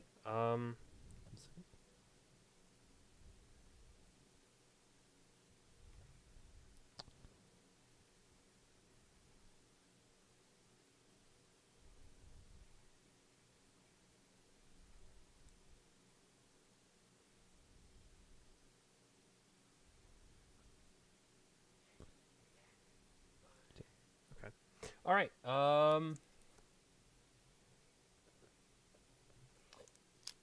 You watch as the guidance flames that were flickering around the rat in front of you.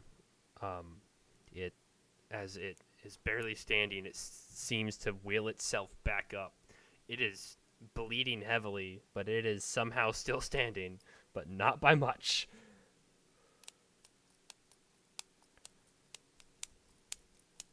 All right. 2 attacks on everyone else. That's a natural 1 and a 16, so that's gonna miss. Hey, I actually landed a hit this time.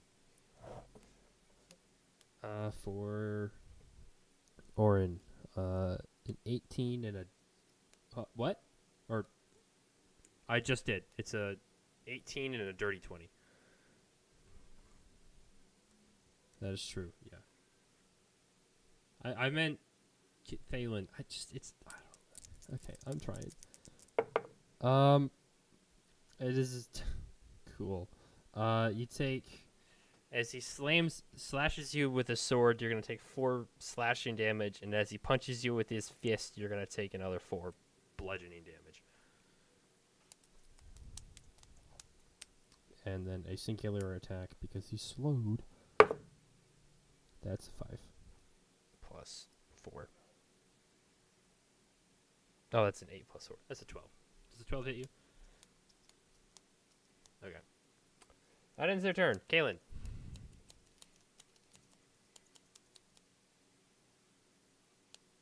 Okay. That's the 5 plus 4. Oh. All right.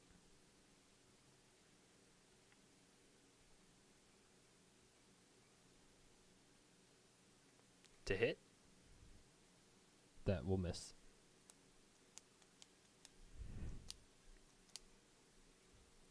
Okay, roll the hit.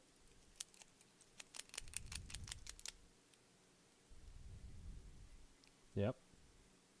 Okay.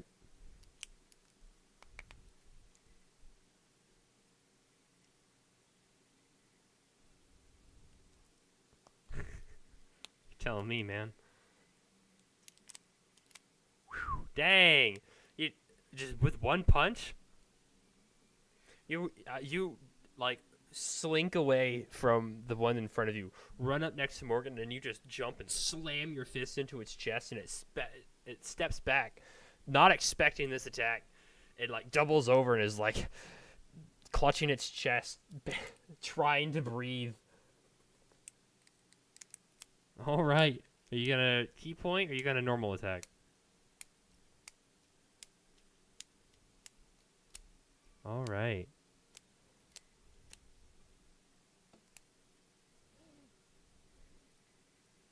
Okay. You just bam, bam, right into its head, and it just like its eyes. It does not matter. It has 3 health. Yeah. Rounded down, but it's fine. Its eyes kind of go. Like, it looks like he's trying to focus, and it just kind of collapses onto the ground. It looks like it might be dead, but it also might still be breathing. You get the sense that that silvered weapon and radiant damage might not only be for something it's not only resistant to. But he currently is unconscious, which means he automatically fails dexterity saving throws.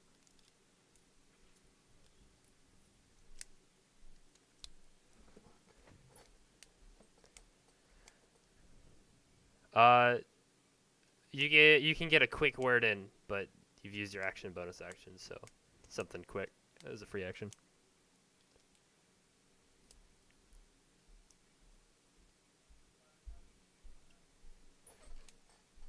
All right. He's currently not awake.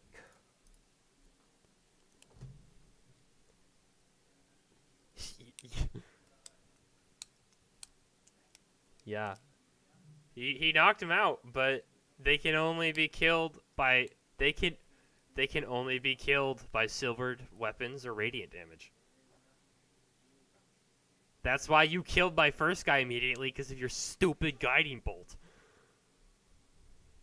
I was like, bro. He's like, I'm gonna start guiding bolt. Alright, Morgan, it is your turn.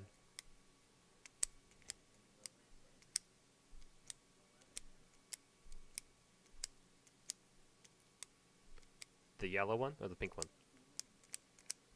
Okay.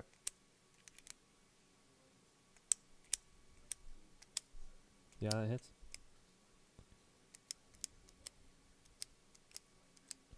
I know. Dang! Alright. To yellow boy?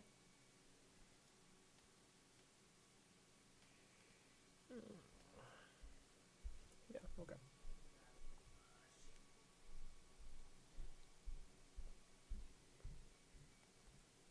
Alrighty.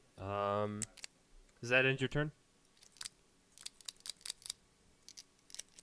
Does that end your turn, Morgan? Is that a yes?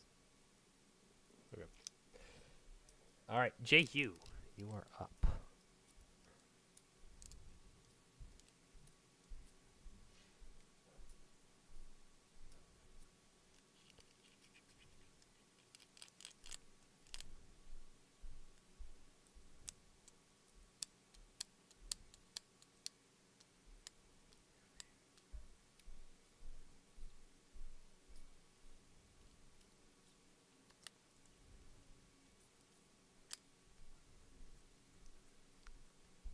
No, he wants the Roll20 map.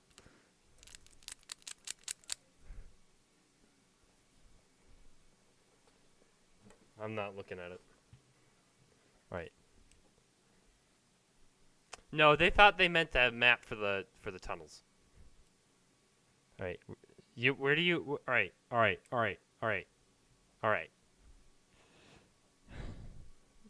So, what are you doing? Here? Okay.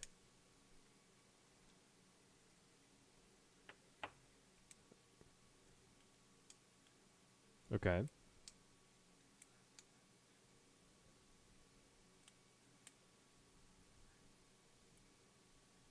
All right. What does the Fury of the Tide do? The first one misses.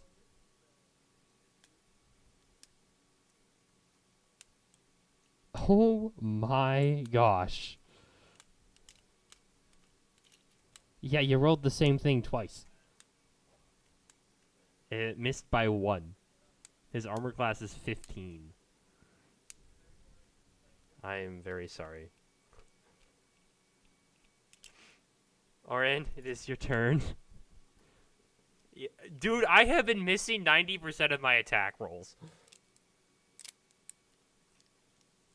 It's all...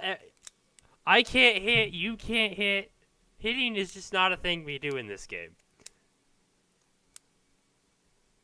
I think we're gonna... Alright, we're quitting. We're gonna roleplay for the rest of the game. There's no more combat for the rest of ever.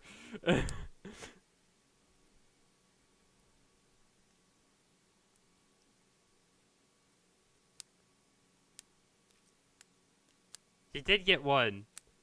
And, I mean, +4 is still not huge. You still have, like, over 50% chance of them failing. That's why I like to hit spells better. I'm sorry. I have those moments, too.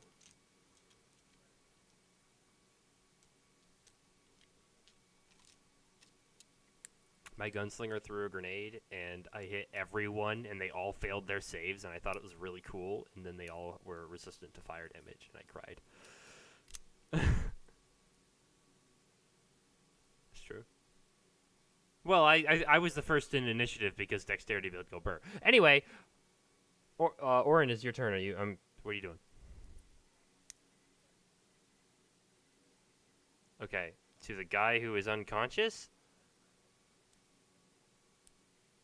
Okay. You're gonna ignore the guy who's unconscious.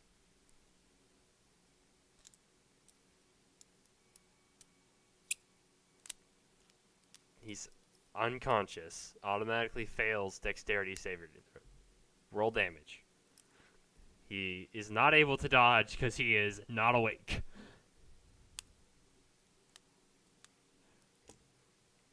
You guys watch as he shoots this bolt of yellow out of it, and it hits the guy who's on the ground, and it ignites him in this bright yellow flame. And as the flame dies down, there is nothing left but ash. He had 0 health. He just needed to be finished off. There goes green.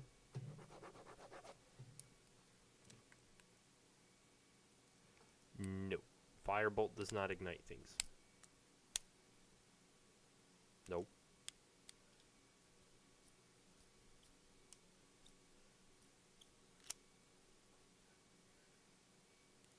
It ignites things. It does not ignite people. Let me reiterate that. does good things. Alrighty. That brings it to their turn. He's gonna gain health back. Man, I was really expecting this to not last this long. Alright. 2 attacks. Ooh. He's gonna go here. 2 attacks on Morgan and 2 attacks on JU. For JU, we have a 18 and a 14. Really? Alright. For Morgan, we have a... Okay, that's a natural 19. That's going to hit you. And a 15. So it hits. Alright.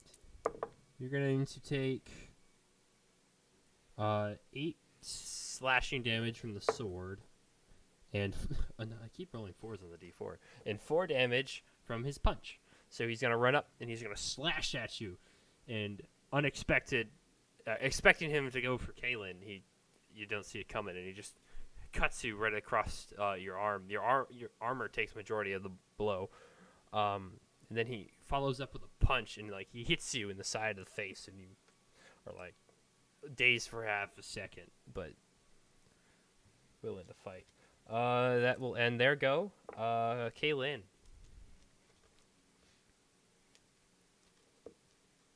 Alrighty. What's the saving throw? Con? 16 con. What is my con? Plus win. 14.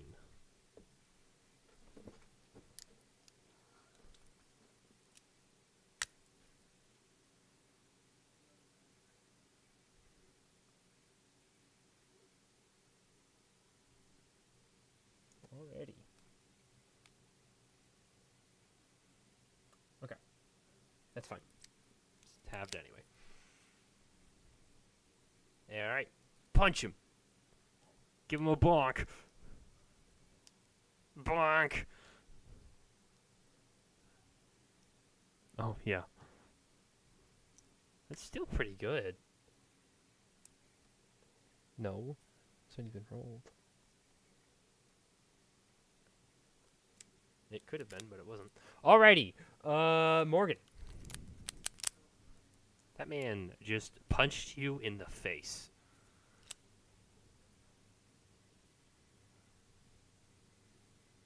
Nope, you're not. He, like, lifts his arm up as you go for one of his weak points, and it just passes right past him as you try to stab with the rapier. Alrighty. JU.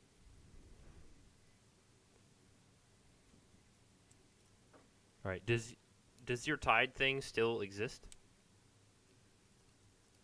Okay. I don't know what it is, so, yep. Works for me. Oh, it's that thing? I didn't know it was a 2-year sword. I thought you just had to run into them. Just to... Oh, that's fair. To remind, just so you're aware, there's the wall's all the way over here. The wall is also right here. They were guarding the ladder, so the ladder's right here.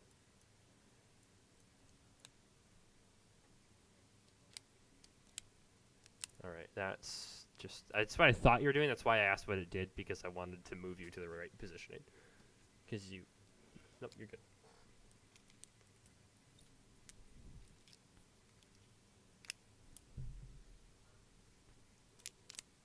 Yeah, I think those hit. Sorry, you needed to actually roll below a 24 to hit, but higher than a 15. It's a yeah. All right, roll damage.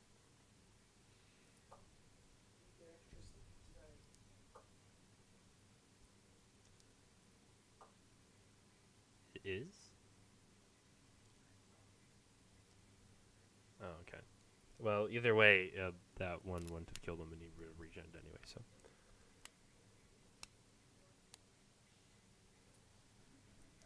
All right.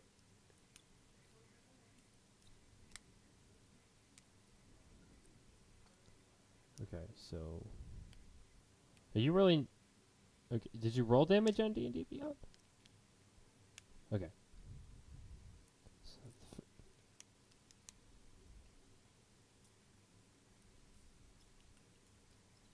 Okay. So you smacked him twice. Okay, and then you pushed him against the wall, or does he make a save for that? Okay. Another 4. Okay, so 16 plus. Oh my gosh. He has 4 health left.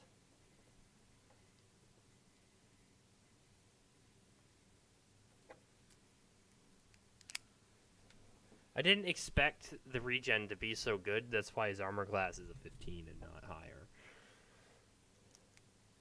But I also didn't expect everyone to miss as much as we've been missing. All right. Does that end your turn then? Okay. Morgan. This man just got stabbed. You just watched as he slammed down with his sword, cutting across him, and then it came back up. And as he came back up, a wave of water came out of his sword and thrust him back against the stone of the wall.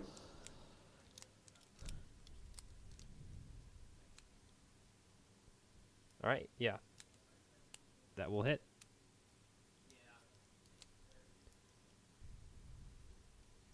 Firebolt? I say Firebolt's 2d10 for you right now. He is unconscious. As he is covered in this water. Yeah. Why is it 2d10? Oh, because it's a elf cantrip. You got it with your elf thing, so it levels up as you level up. I think so. I think that's why it gives you 2d10. Oh. Then it should be 1d10. You're level 5. It goes up, but I thought it goes up with your wizard level, not your overall player level. Cantrips scale as your players scale. Yeah, so I just didn't question it. Anyway, so as he is recovering from being slammed against the wall, this bolt of fire comes in and smacks him in the chest and evaporates all the water that's on him, and he just falls unconscious, slump against the back of the wall.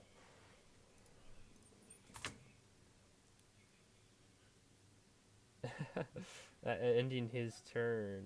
Did I do you two out of order? I did. Oh well. I mean, you were all like in the same initiative turn. Orin, it is your turn.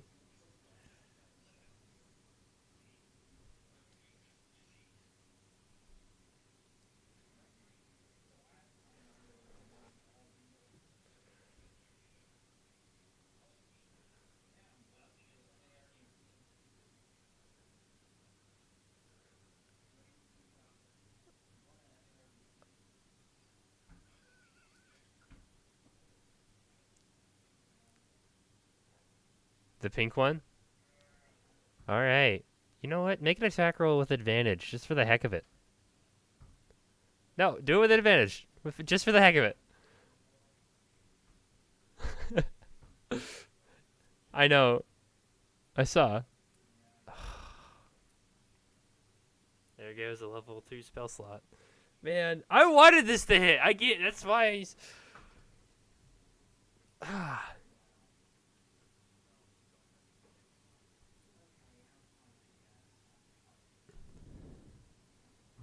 He just needed to roll an 8.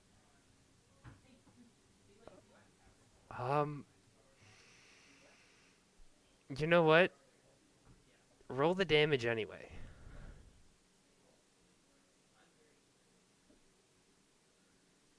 No. I wanted to see. Oh my gosh. I just wanted to see the damage die. Okay. Yeah, can you just roll me like 20 d6s? All right. You know what? Just for the heck of it. You go to release this guiding bolt on him, and as you do, you trip over yourself, and it, like, as it goes to shoot, you're like, oh no, I'm gonna miss. Is basically the thought that will run through your head, and as you release it, Kalen sweeps his leg, and as he's falling, it hits him, smacks him in the face, and just blows his head right off. I'll give you that. Just for the sake of ending this combat and him being at 19 health exact. My thought process was, if the number's the same, he'll die. If not, I will let it miss. That ends your turn? Alright, you guys watch as the guy who is slumped against the wall regains his consciousness and looks up.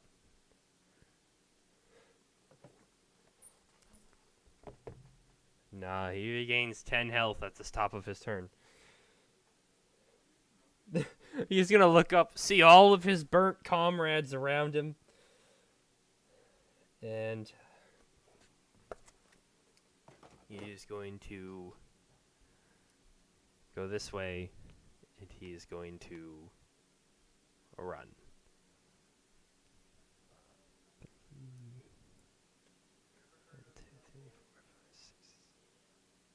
He's running away from you guys.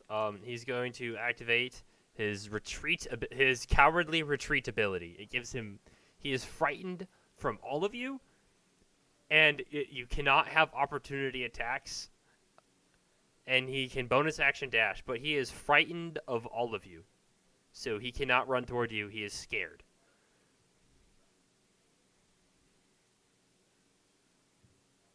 That's away. He's running away.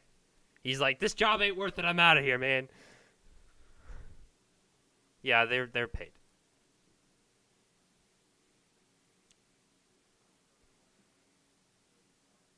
I don't know what Magic Stone is. What does that do? What does the Magic Stone do? What's the difference of throwing a normal stone at him? Oh. He's out of your range. If you had any ranged attacks, you can get them in now. There's also. I assume if I need a set of keys, I'm probably just gonna take. Oh my gosh. Well, there's one in the kitchen. Do it. I don't care. So, yeah. You know where the towel rack is, right? Yeah. Roll damage. Roll damage. Carabiner keys. It'll be difficult because he still has resistance. If you can't find those, you can use these. Just make sure. So on top of the. No, it's hooked on the towel rack on top. What kind of damage is it? Does it specify? Make sure you put them back there. No, because he's resistance to bludgeoning damage. It's on there. He takes 5 damage. So if you walk in turn to the towel rack, the top, right? Which side, left or right? It doesn't matter. You'll see it. There's a key right there. Okay. It's hooked on there. Yeah, you just watch as he picks a stone up off the ground, and his hand glows for a second, and then he just whips it, and it smacks him in the back of the head, and he stumbles for a second like he's gonna fall, and then he keeps running. Anyone else try anything else? Mason, you trying to do something?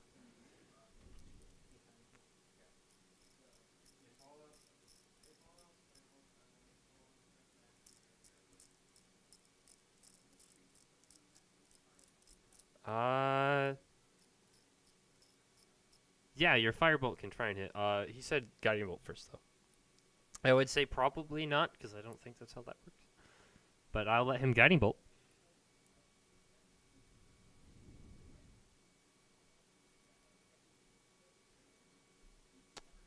I'd say it hits. Legitimately, he's running away from you. He's scared. He's not trying to dodge. He is trying to run. So his dex bonus is not existent right now. He's putting all of his effort into running. So I'd say it hits. It's only a +2. He erupts into a flame.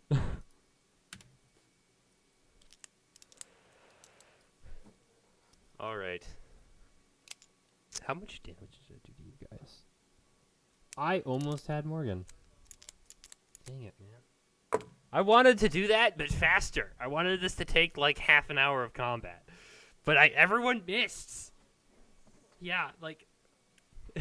I missed you. Everyone was missing, and that made okay.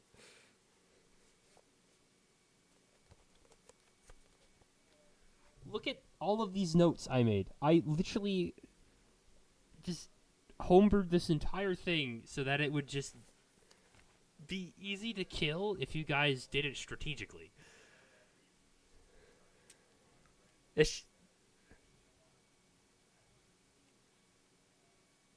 The logic of the combat, the logic of the combat was if you try to fight them individually, you won't win.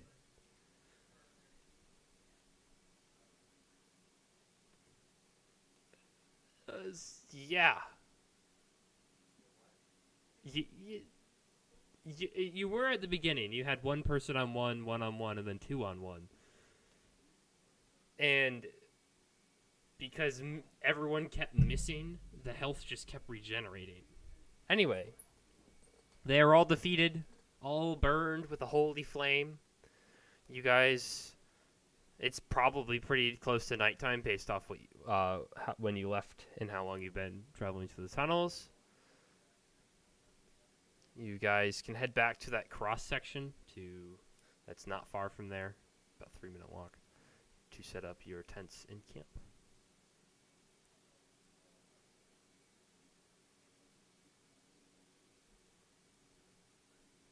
Yeah. Yeah.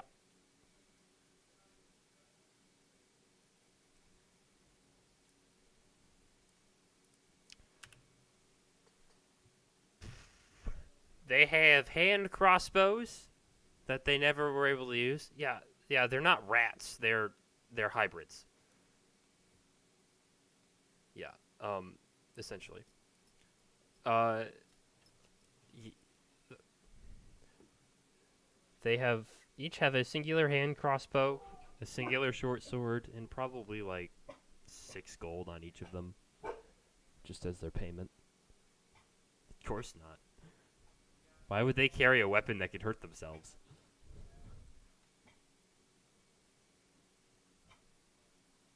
Why would they?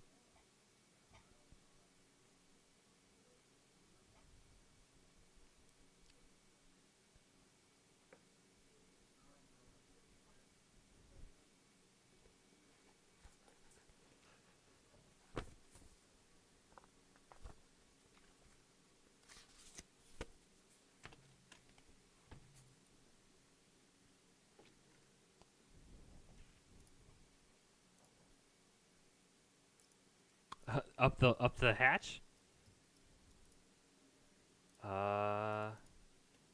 The hatch is indeed locked.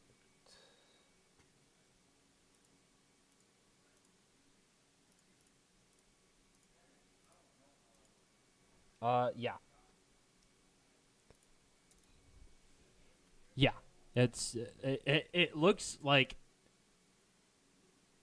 Do you wish to know why? Okay. Give me a second to explain. It looks like it was haphazardly fashioned by uh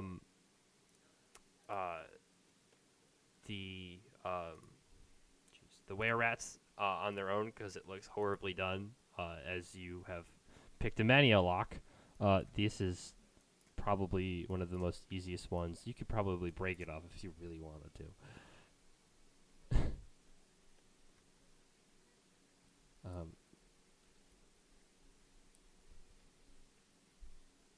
Yeah.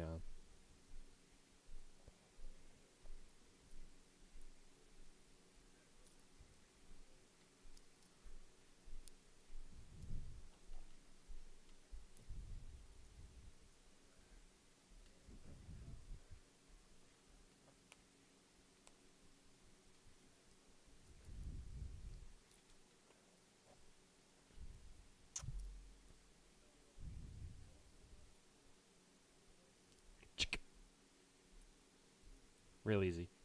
Yeah, this is not a great lock. As you unlock it, the top and the bottom parts fall apart and it just falls and clatters to the ground.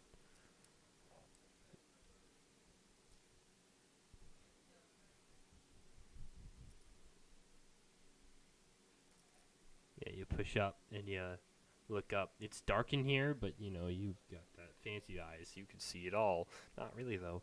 And you, oh, right, nope, that's everyone but you. Yeah, it's dark. Appears to be like a carpet or something on top of the trapdoor.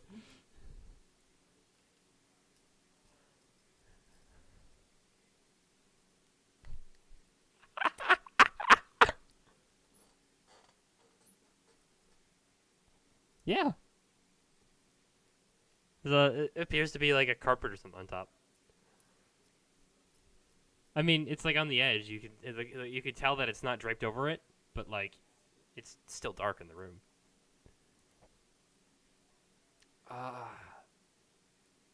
You can just make out a door and like a seam of light coming from under it, but it's not enough light to make out anything in the room or anything. You could just tell that that's the outline of a door. Yeah.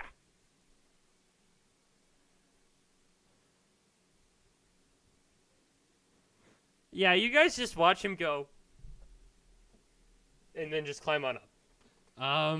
You climb in, and it is still a dark room, and you still can't see. All right, so you light a torch in this room.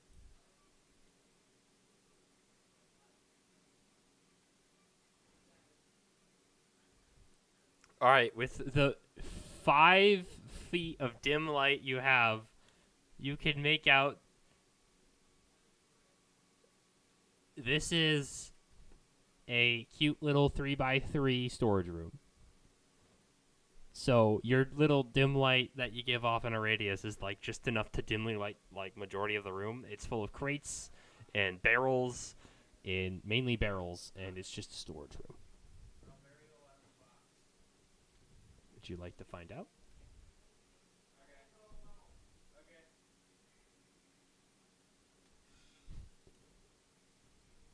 The barrels are closed. They are sealed. You would have to try and pry them open. So are the crates.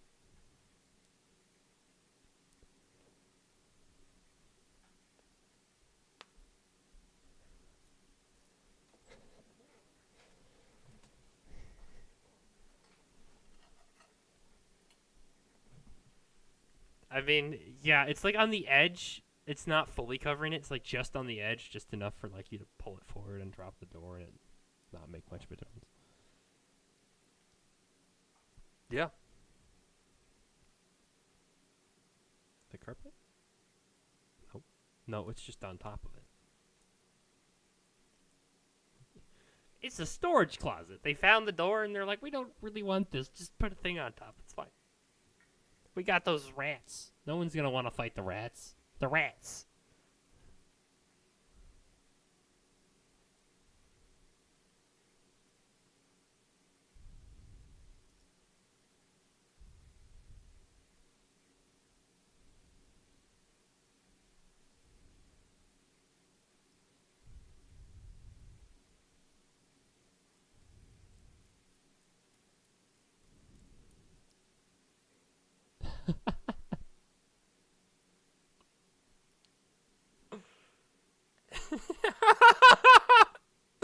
It's a cow farm. You're gonna find cows outside.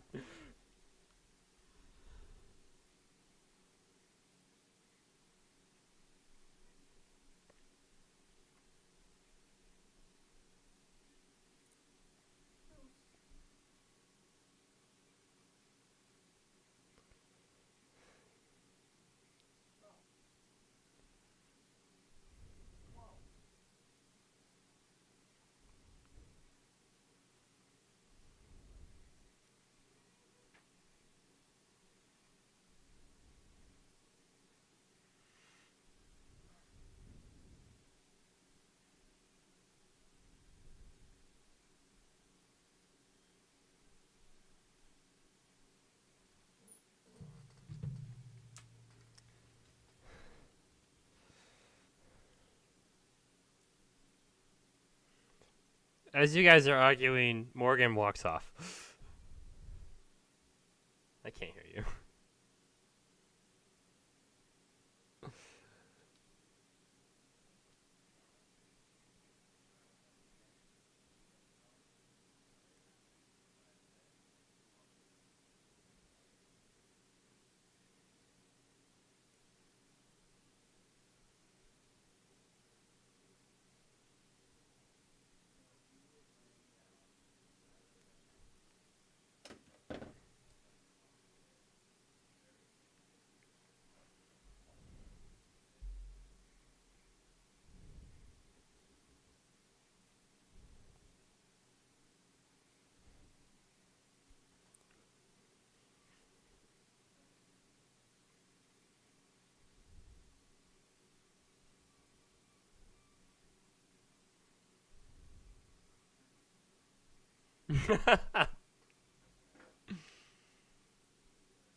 In that intersection.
All right. You're taking. Who's taking second watch? Who's taking third watch? Okay. Who's? All right. Alrighty then.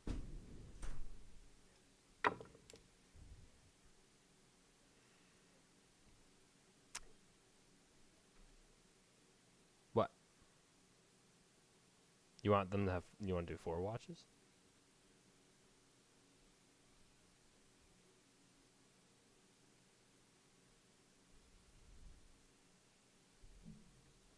Hmm. Right. Yeah. You only need 4 hours, and they need 8. Yeah. It's half what they do. I believe.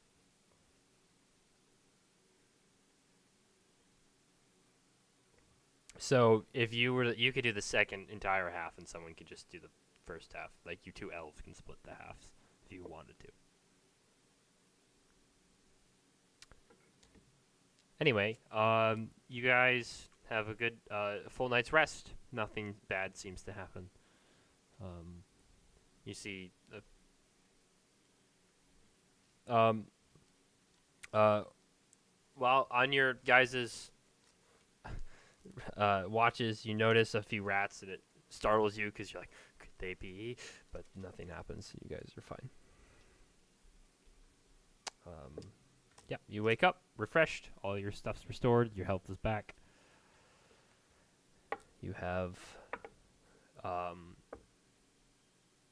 2 days time before the meeting that is in the evening, or after. Yeah, that I don't think I told you the time of, but it's in the evening.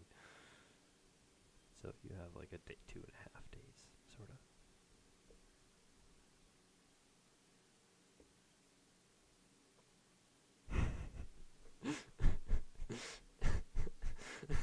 Falls into the sink. Goes to the wash his hands, just whoop.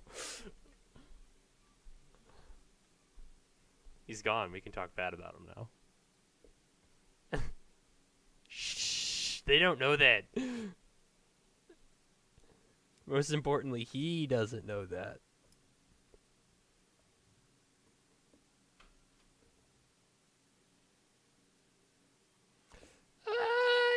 Yeah, whatever. 10:30 is typically, unless you want to call it at 10.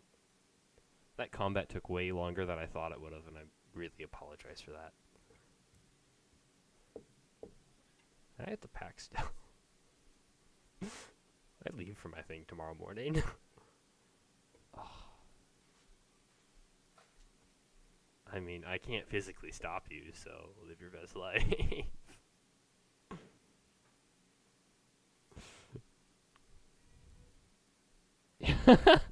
As you try to walk away, Thalen grabs you by the arm. Where did you think you're going? Anyway, you hear this whisper from a foreign man from a foreign lands. How about no?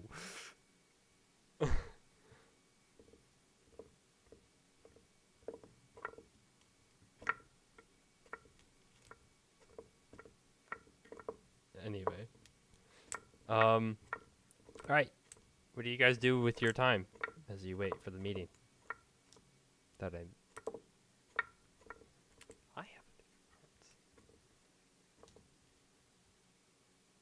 Neither did I.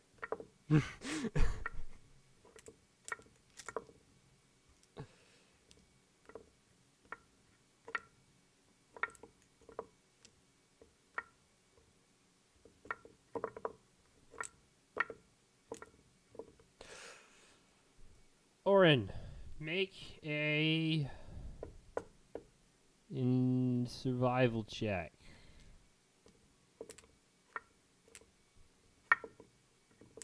Good enough. All right.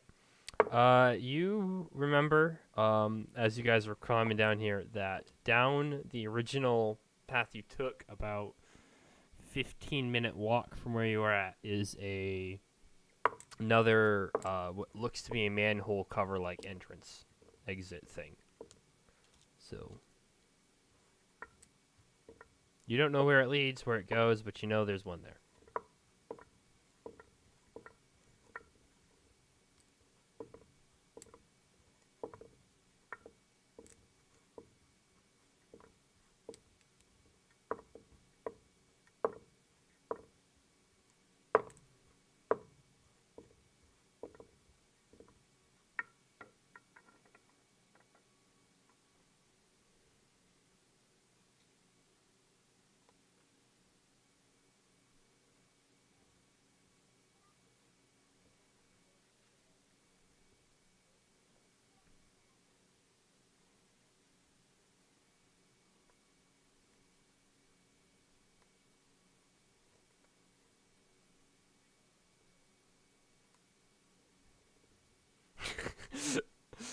Everyone just stares at him like.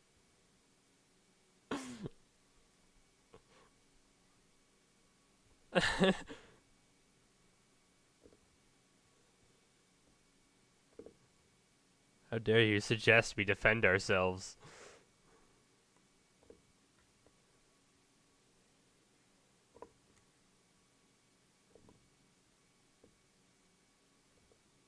You just trade them in. Get a discount. I mean, you could sell them to him. You don't get an insane amount for them, but like you can attempt to.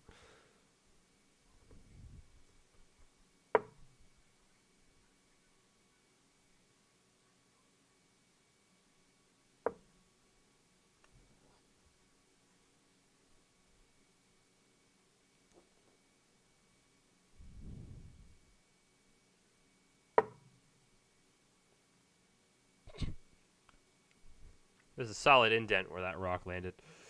It's now a part of the wall.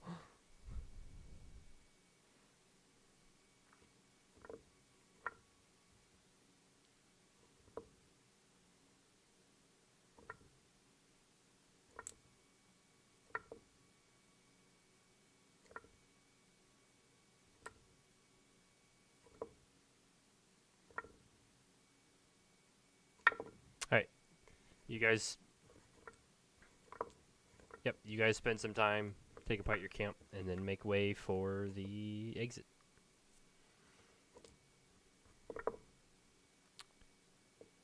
The ladder leading upwards. It is locked with a magical seal. A DC 30 check is the only way to open this.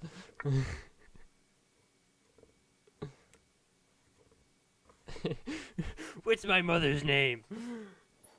I don't know. I don't think any of you guys got that reference, but it's fine. All right. Yeah, no, it's you just push it up and climb on out. It leads to a similar part of town that you were kind of in before. You are obviously closer to the Wishing Well, and it is still run down. It looks really similar to the same area you were in before. It's just not the same.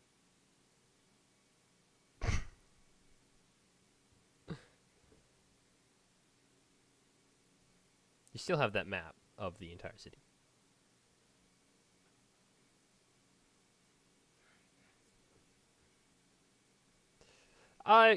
Pretty close to the main casino.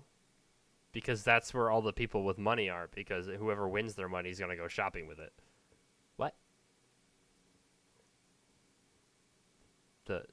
No, the maiden's wish.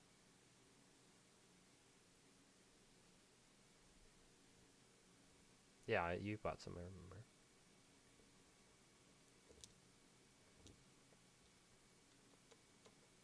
All right.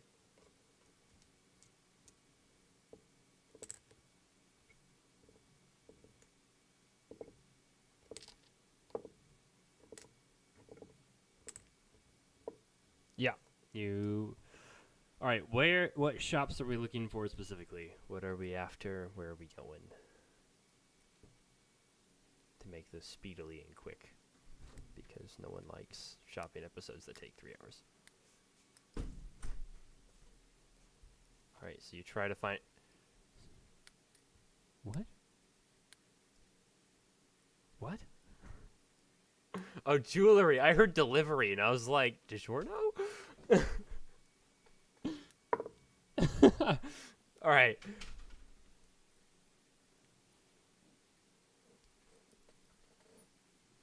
All right. You guys head down to an area. You find yourself a blacksmith. As you walk up, there is a dwarven man hammering away at a piece of red metal. Just the loud tings of the hammer, the heat of the forge. As you walk up, he's got a rack of basic weaponry, and he's just going away at it.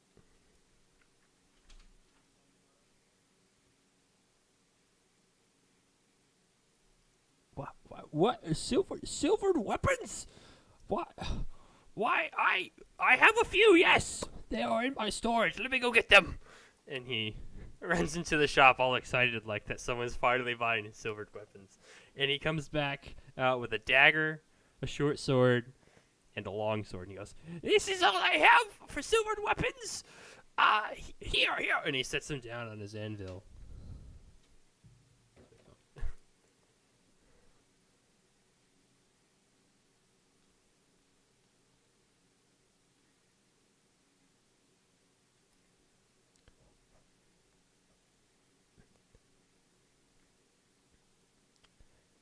You're trying to trade your dagger or get a discount for the dagger. Okay, let me think. And he stares very long and hard at his silvered weapons. And you see him, he's like muttering to himself, counting. He's like, if I can't carry the one here, and then I put that there, and then it could be, let me think.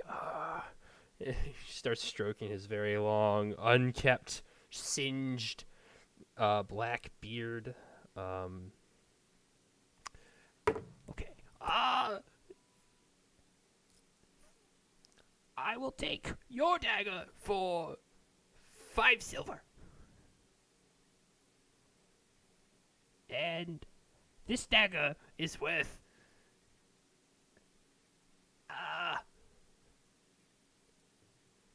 10 silver. Or 10. No. 10 gold. I know how to math. Yeah, no, 10 gold.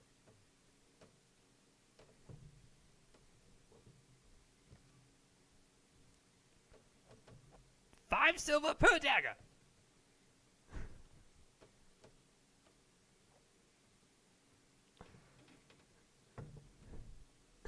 So then it would be 9 gold.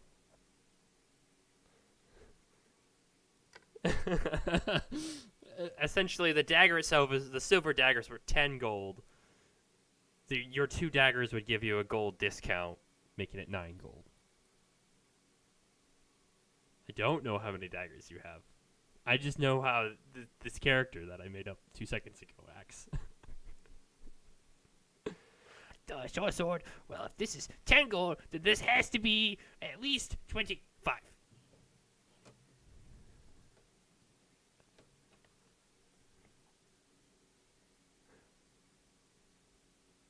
Shoot, where the heck? Well, then, for your short sword, 5 gold for yours. I'll take it off your hands, 5 gold.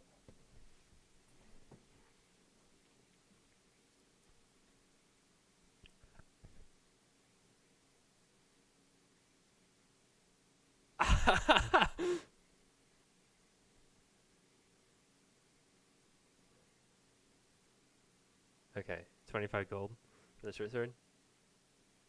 Alright.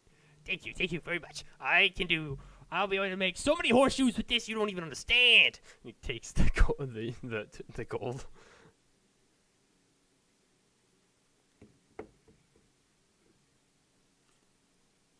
You're gonna pay the 10? Oh, the amount of horseshoes. You don't understand. Oh, I got a contract for horseshoes. This is gonna make my business booming. Horseshoes.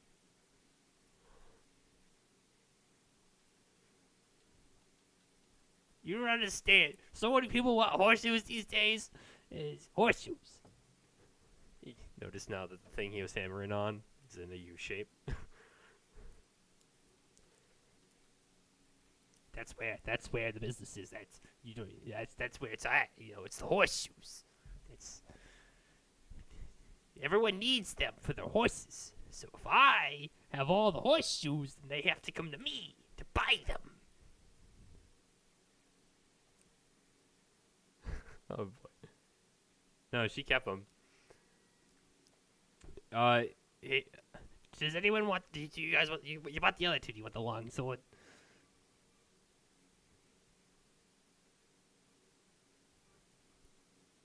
I don't. You won't get your sneak attack with it.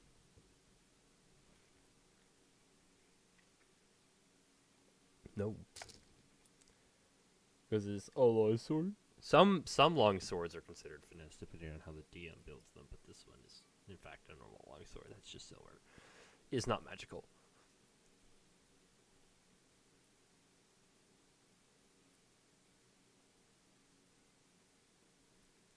Yes, that is for a space RPG. Yeah, you can. There's D&D's games that are space themed, and that's in it. And it's I don't have any of the. Yeah, I haven't looked at any of them. I really love the medieval fantasy stuff, so I kind of stay in that area. What? No. Yeah, essentially, it's the same thing. It's just silvered. Just do extra damage. My short swords and daggers are authentic. They got that little stamp right in the hilt. That's how you know I did them. So do all my horseshoes. So you know I did them.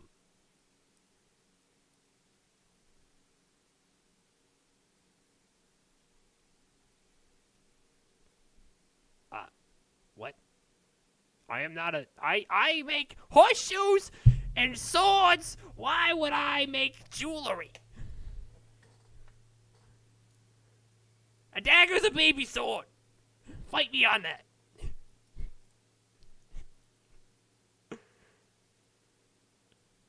Oh yeah.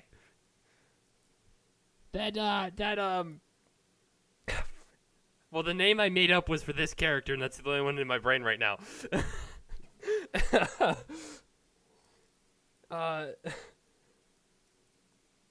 No, the issue is all the names in my head right now, I have already named characters, and like in my book are all the names, and I haven't made up ones yet, and now I'm... Okay, your talking is not helping.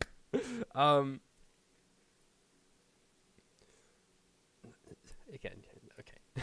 Let me... Alright. My buddy, his name is, Gerald. He's, down the street, about, 1, 2, 3, 4, 6 houses or places that way.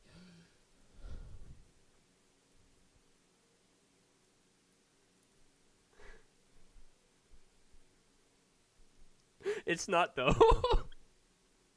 I just didn't have a race picked. I had the personality. I didn't have the race or the location picked. Cheeto is my favorite character ever. Cheeto is my favorite. Alright. Wait, you don't want this the long sword? Oh, okay. I'll just put it in storage, I guess. What if I gave you 5 gold discount?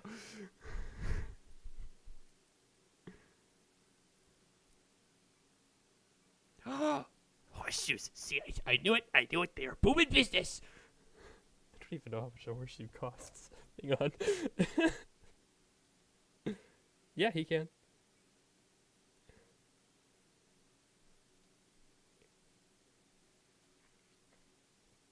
Yeah, I would say 100%.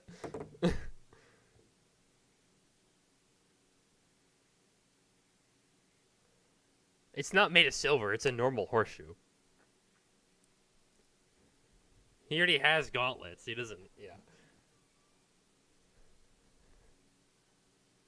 No, no, no. He only had 3 silvered items, and they were in storage because no one wanted them. All right. All right. So for the sword, I will give it to you for the sweet, sweet discount of 5 gold less.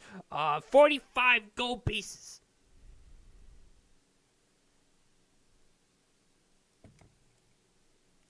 It's a weapon made of money.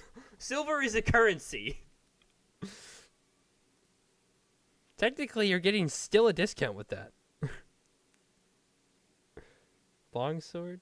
How much does a longsword cost? Where is it? I can't find it. 15 gold? I mean... Yeah.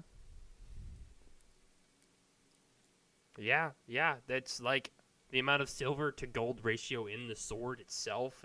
45 is not a bad number. Like, 55 to 60.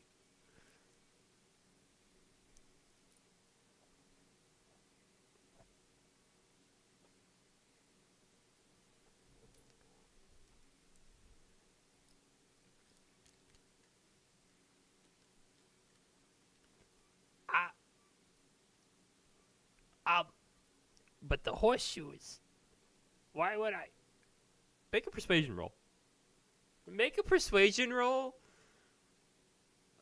I won't disadvantage it because he really wants the longsword gone. But you don't get an advantage either because that is a really steep price.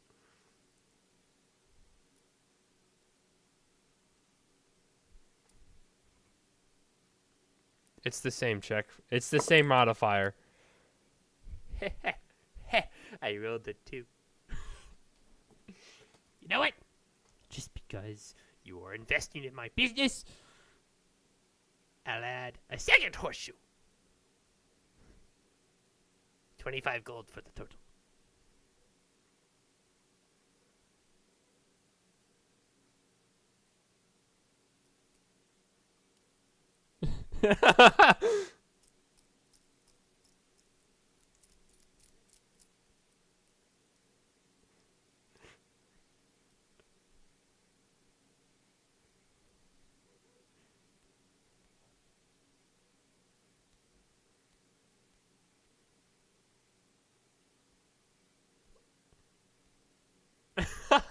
Make a sleight of hand check. Just because I want to know if he hears you. Ooh. Ooh. Ooh. Yeah, just to hide it. It's the same roll, no matter what, because you don't have any dexterity.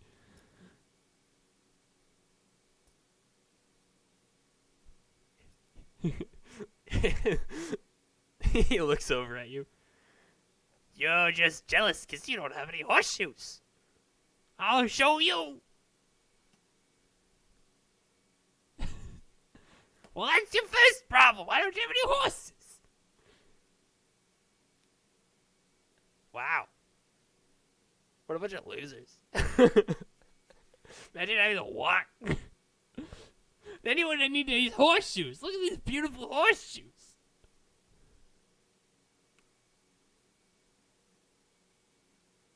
What? Why are you in the sewers? You have no need to be down there. The horseshoes aren't down in the sewers. They're right here.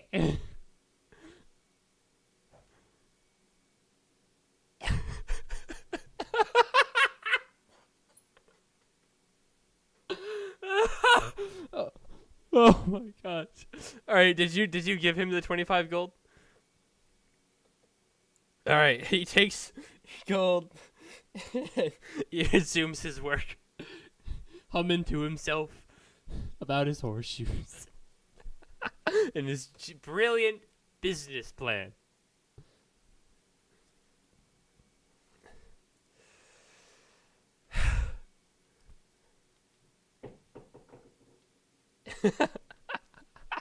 No, dude. No, that 25 gold.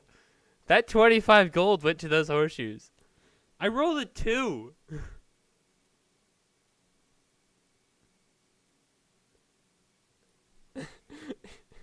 Those silvered weapons have been. They're dusty as heck. Those things are coated in a layer of dust. I have not seen the light of day in a long time. Oh, it's silver. It's not going to rust. All right. You go to the jeweler store then? Gerald? For the necklace by Gerald. All right. You walk in, and this is some exquisite jewelry. Necklaces, rings, bracelets, headbands, tiaras, crown, like the whole 9 yards. Cheap to expensive, like it's got everything for your jewelry needs. And as you walk in, you hear, "Hello, can I help you?"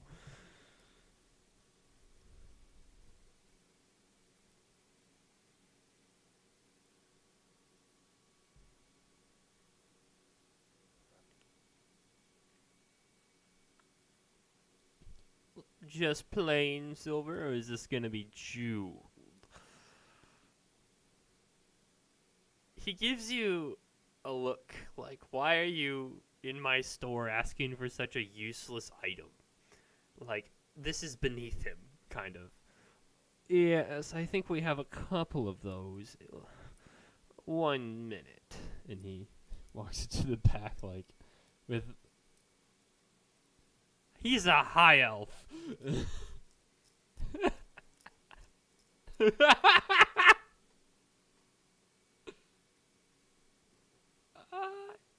Yeah, make a with advantage because of your background.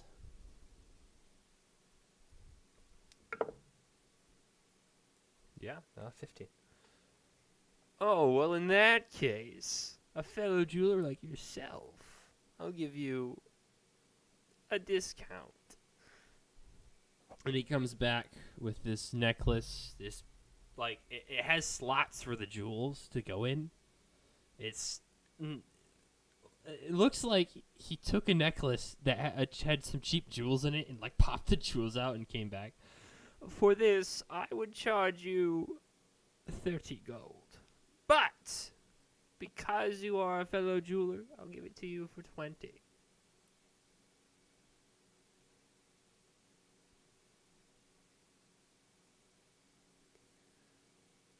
Another one of these.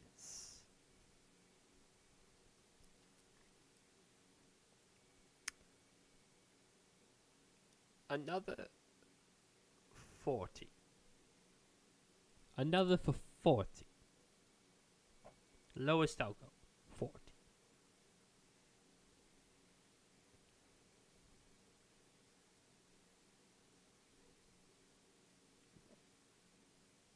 Make an insight check. Yes.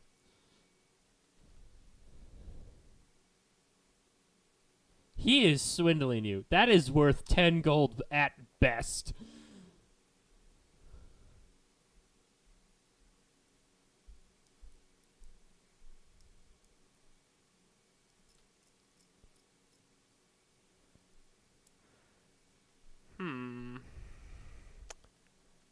If I am truly swindling you, then tell me, how much is this really worth?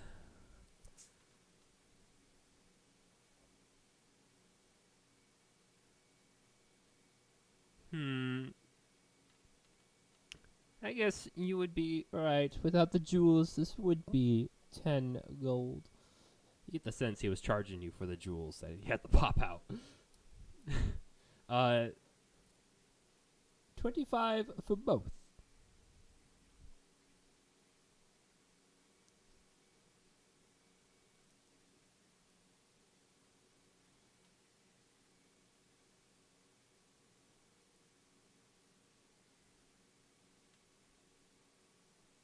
And who are you, such an uneducated man in the world of jewels?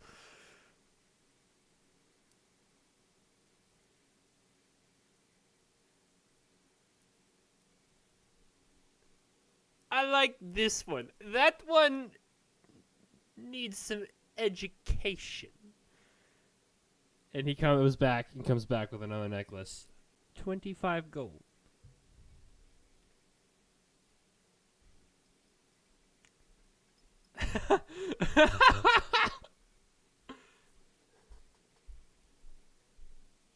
He just starts cussing him out in Primordial. Oh, that's great. All right. He takes the 25 gold and goes, "It was a pleasure doing business with such a highly esteemed man such as yourself. I hope to do some more with you in the future."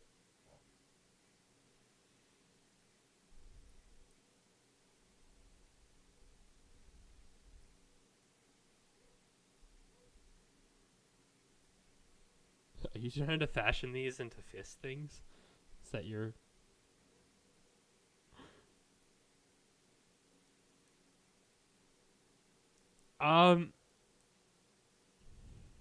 I would say that it would be difficult to wrap it around your existing gauntlets, like just the way they are, like your force gauntlets, just because of the build of the thing and the chain and the length of all the stuff. It'd be difficult. It's so you would have to take off those and put on, and then use those as a, because you need a padding and stuff. It's one or the other. The silver damage or your force gauntlet things that I don't remember what they are that I gave you, that you have. All right. All right. Do you go anywhere else? Do you go shopping for anything else?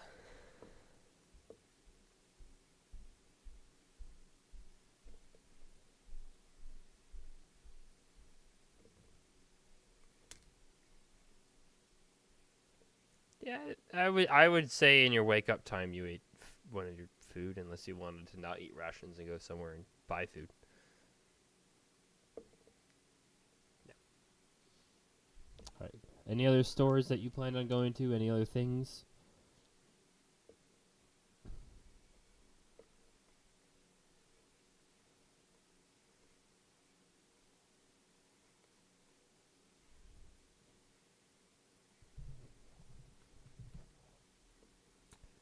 Kaylin, what the heck are they talking about? Kaylin. No, the dream. You guys are talking about the dream thing. He has no. Yeah. Yeah, he was like, "We promised a friend," and you weren't there for that.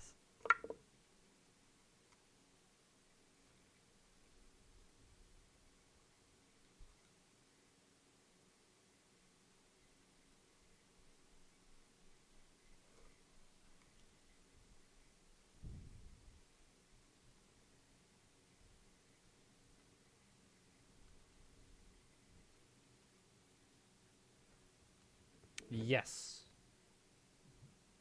I believe so.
All right.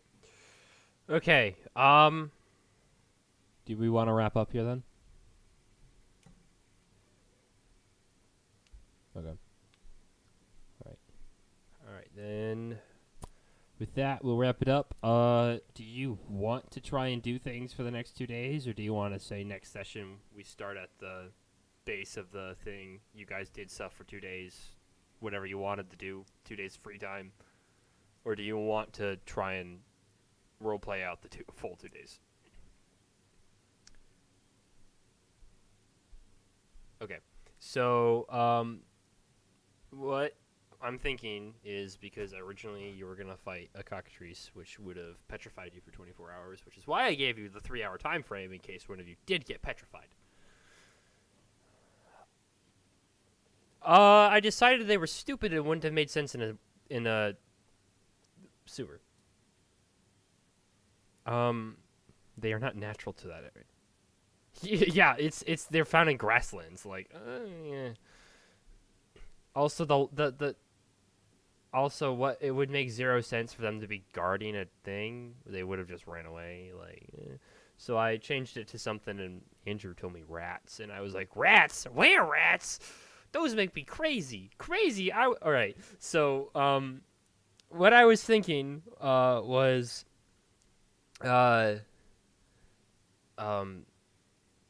essentially, for you, it's a time skip. For your characters, they still experience the 2 days. So if you want to do something in that time frame, just DM me about it, and we'll make it done. It just won't get done on screen, and with everyone, it'll be done in between, and we can summarize that right before we start the next one, just for the sake of that.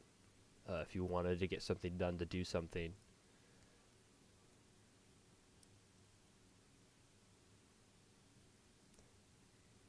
Yeah, essentially. And then you all meet up in the sewer at the cross section where you set up camp. Yeah. I apologize about combat. I really intended for that not to go the way it did. I made them regenerative with low AC for the sake of low AC, and they regenerate instead of made it so they could die easier because you could get them lower easier. But then everyone missed and I missed, and it took 4,000 years, and it was not as intense as I thought it was going to be because no one could land a hit.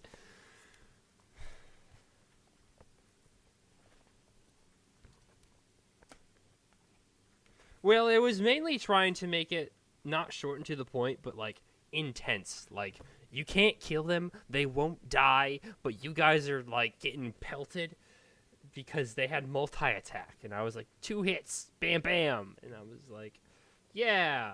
I've also never run a level 5 encounter before.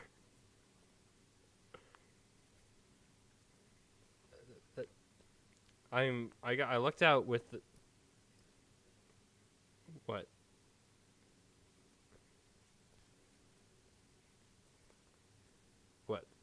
What does?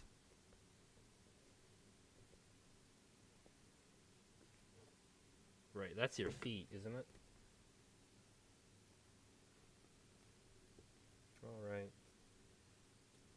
Yeah, I just was like, man, I made it so they couldn't insta-tap my guys, and that it would be a different kind of combat, and they would have to play differently than I had been making you guys play, because, you know, I made this combat's been kind of the same the entire time.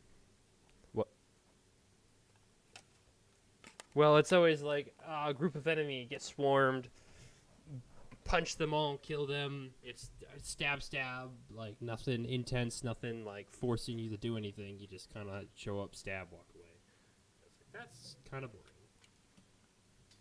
So I was like, what if instead I made it so they had to do something different, and it would still be intense, and I could still do damage, and it'd be great.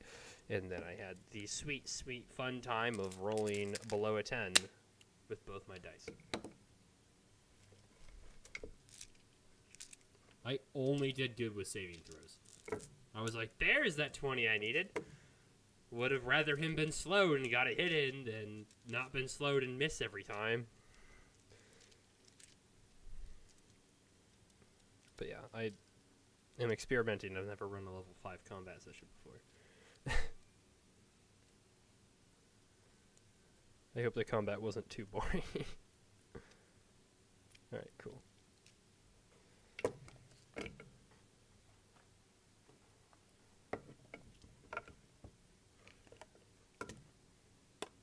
Yeah, my characters have been level 5, but I've never played them at level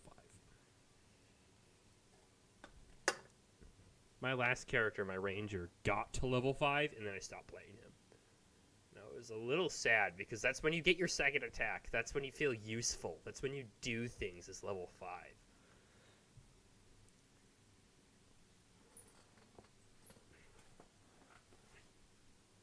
Yeah, and that's kind of where I was at. I was like, all right, we got double attacks. We got extra spell slots. I expected you to have spiritual weapon. I didn't look at your spells, and that's my bad. Yeah, I noticed. I was like, dang, I didn't think about him not having it, and I kind of was like, spiritual weapon now would count as radiant damage. Therefore, he could just bonk and kill one with one whack.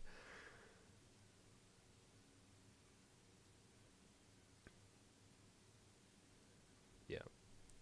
Well, you only have 2 second level spell slots, so. Yeah, I was like, man, I should have thought about that. That's on me.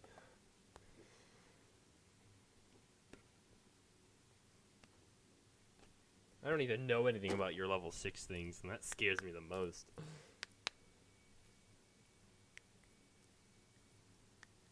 What?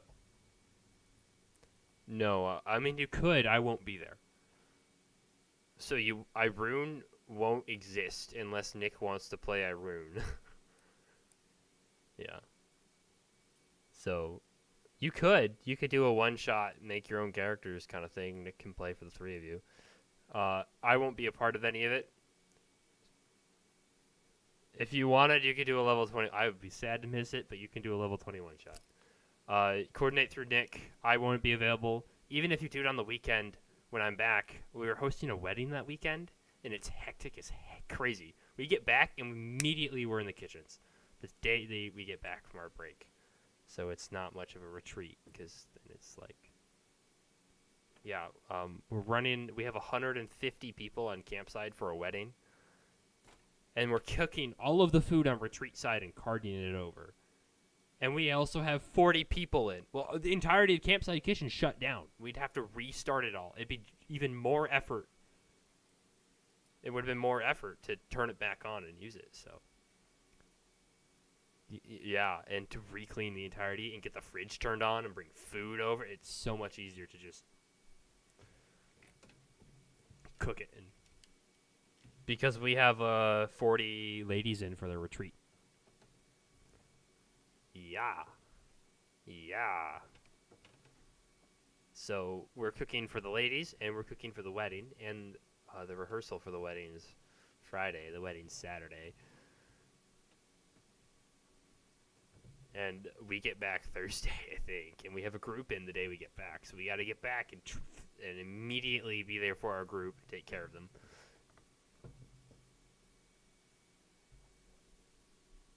It's fine. We get a week break as we drive 7.5 hours. I break my spine on the drive.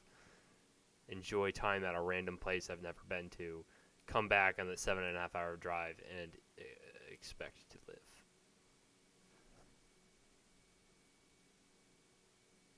So, I won't be playing D&D, but if you guys want to coordinate amongst yourselves, go ahead. Live your best lives. I'm not going to stop you. I see no reason to stop people from playing D&D. It's a good game.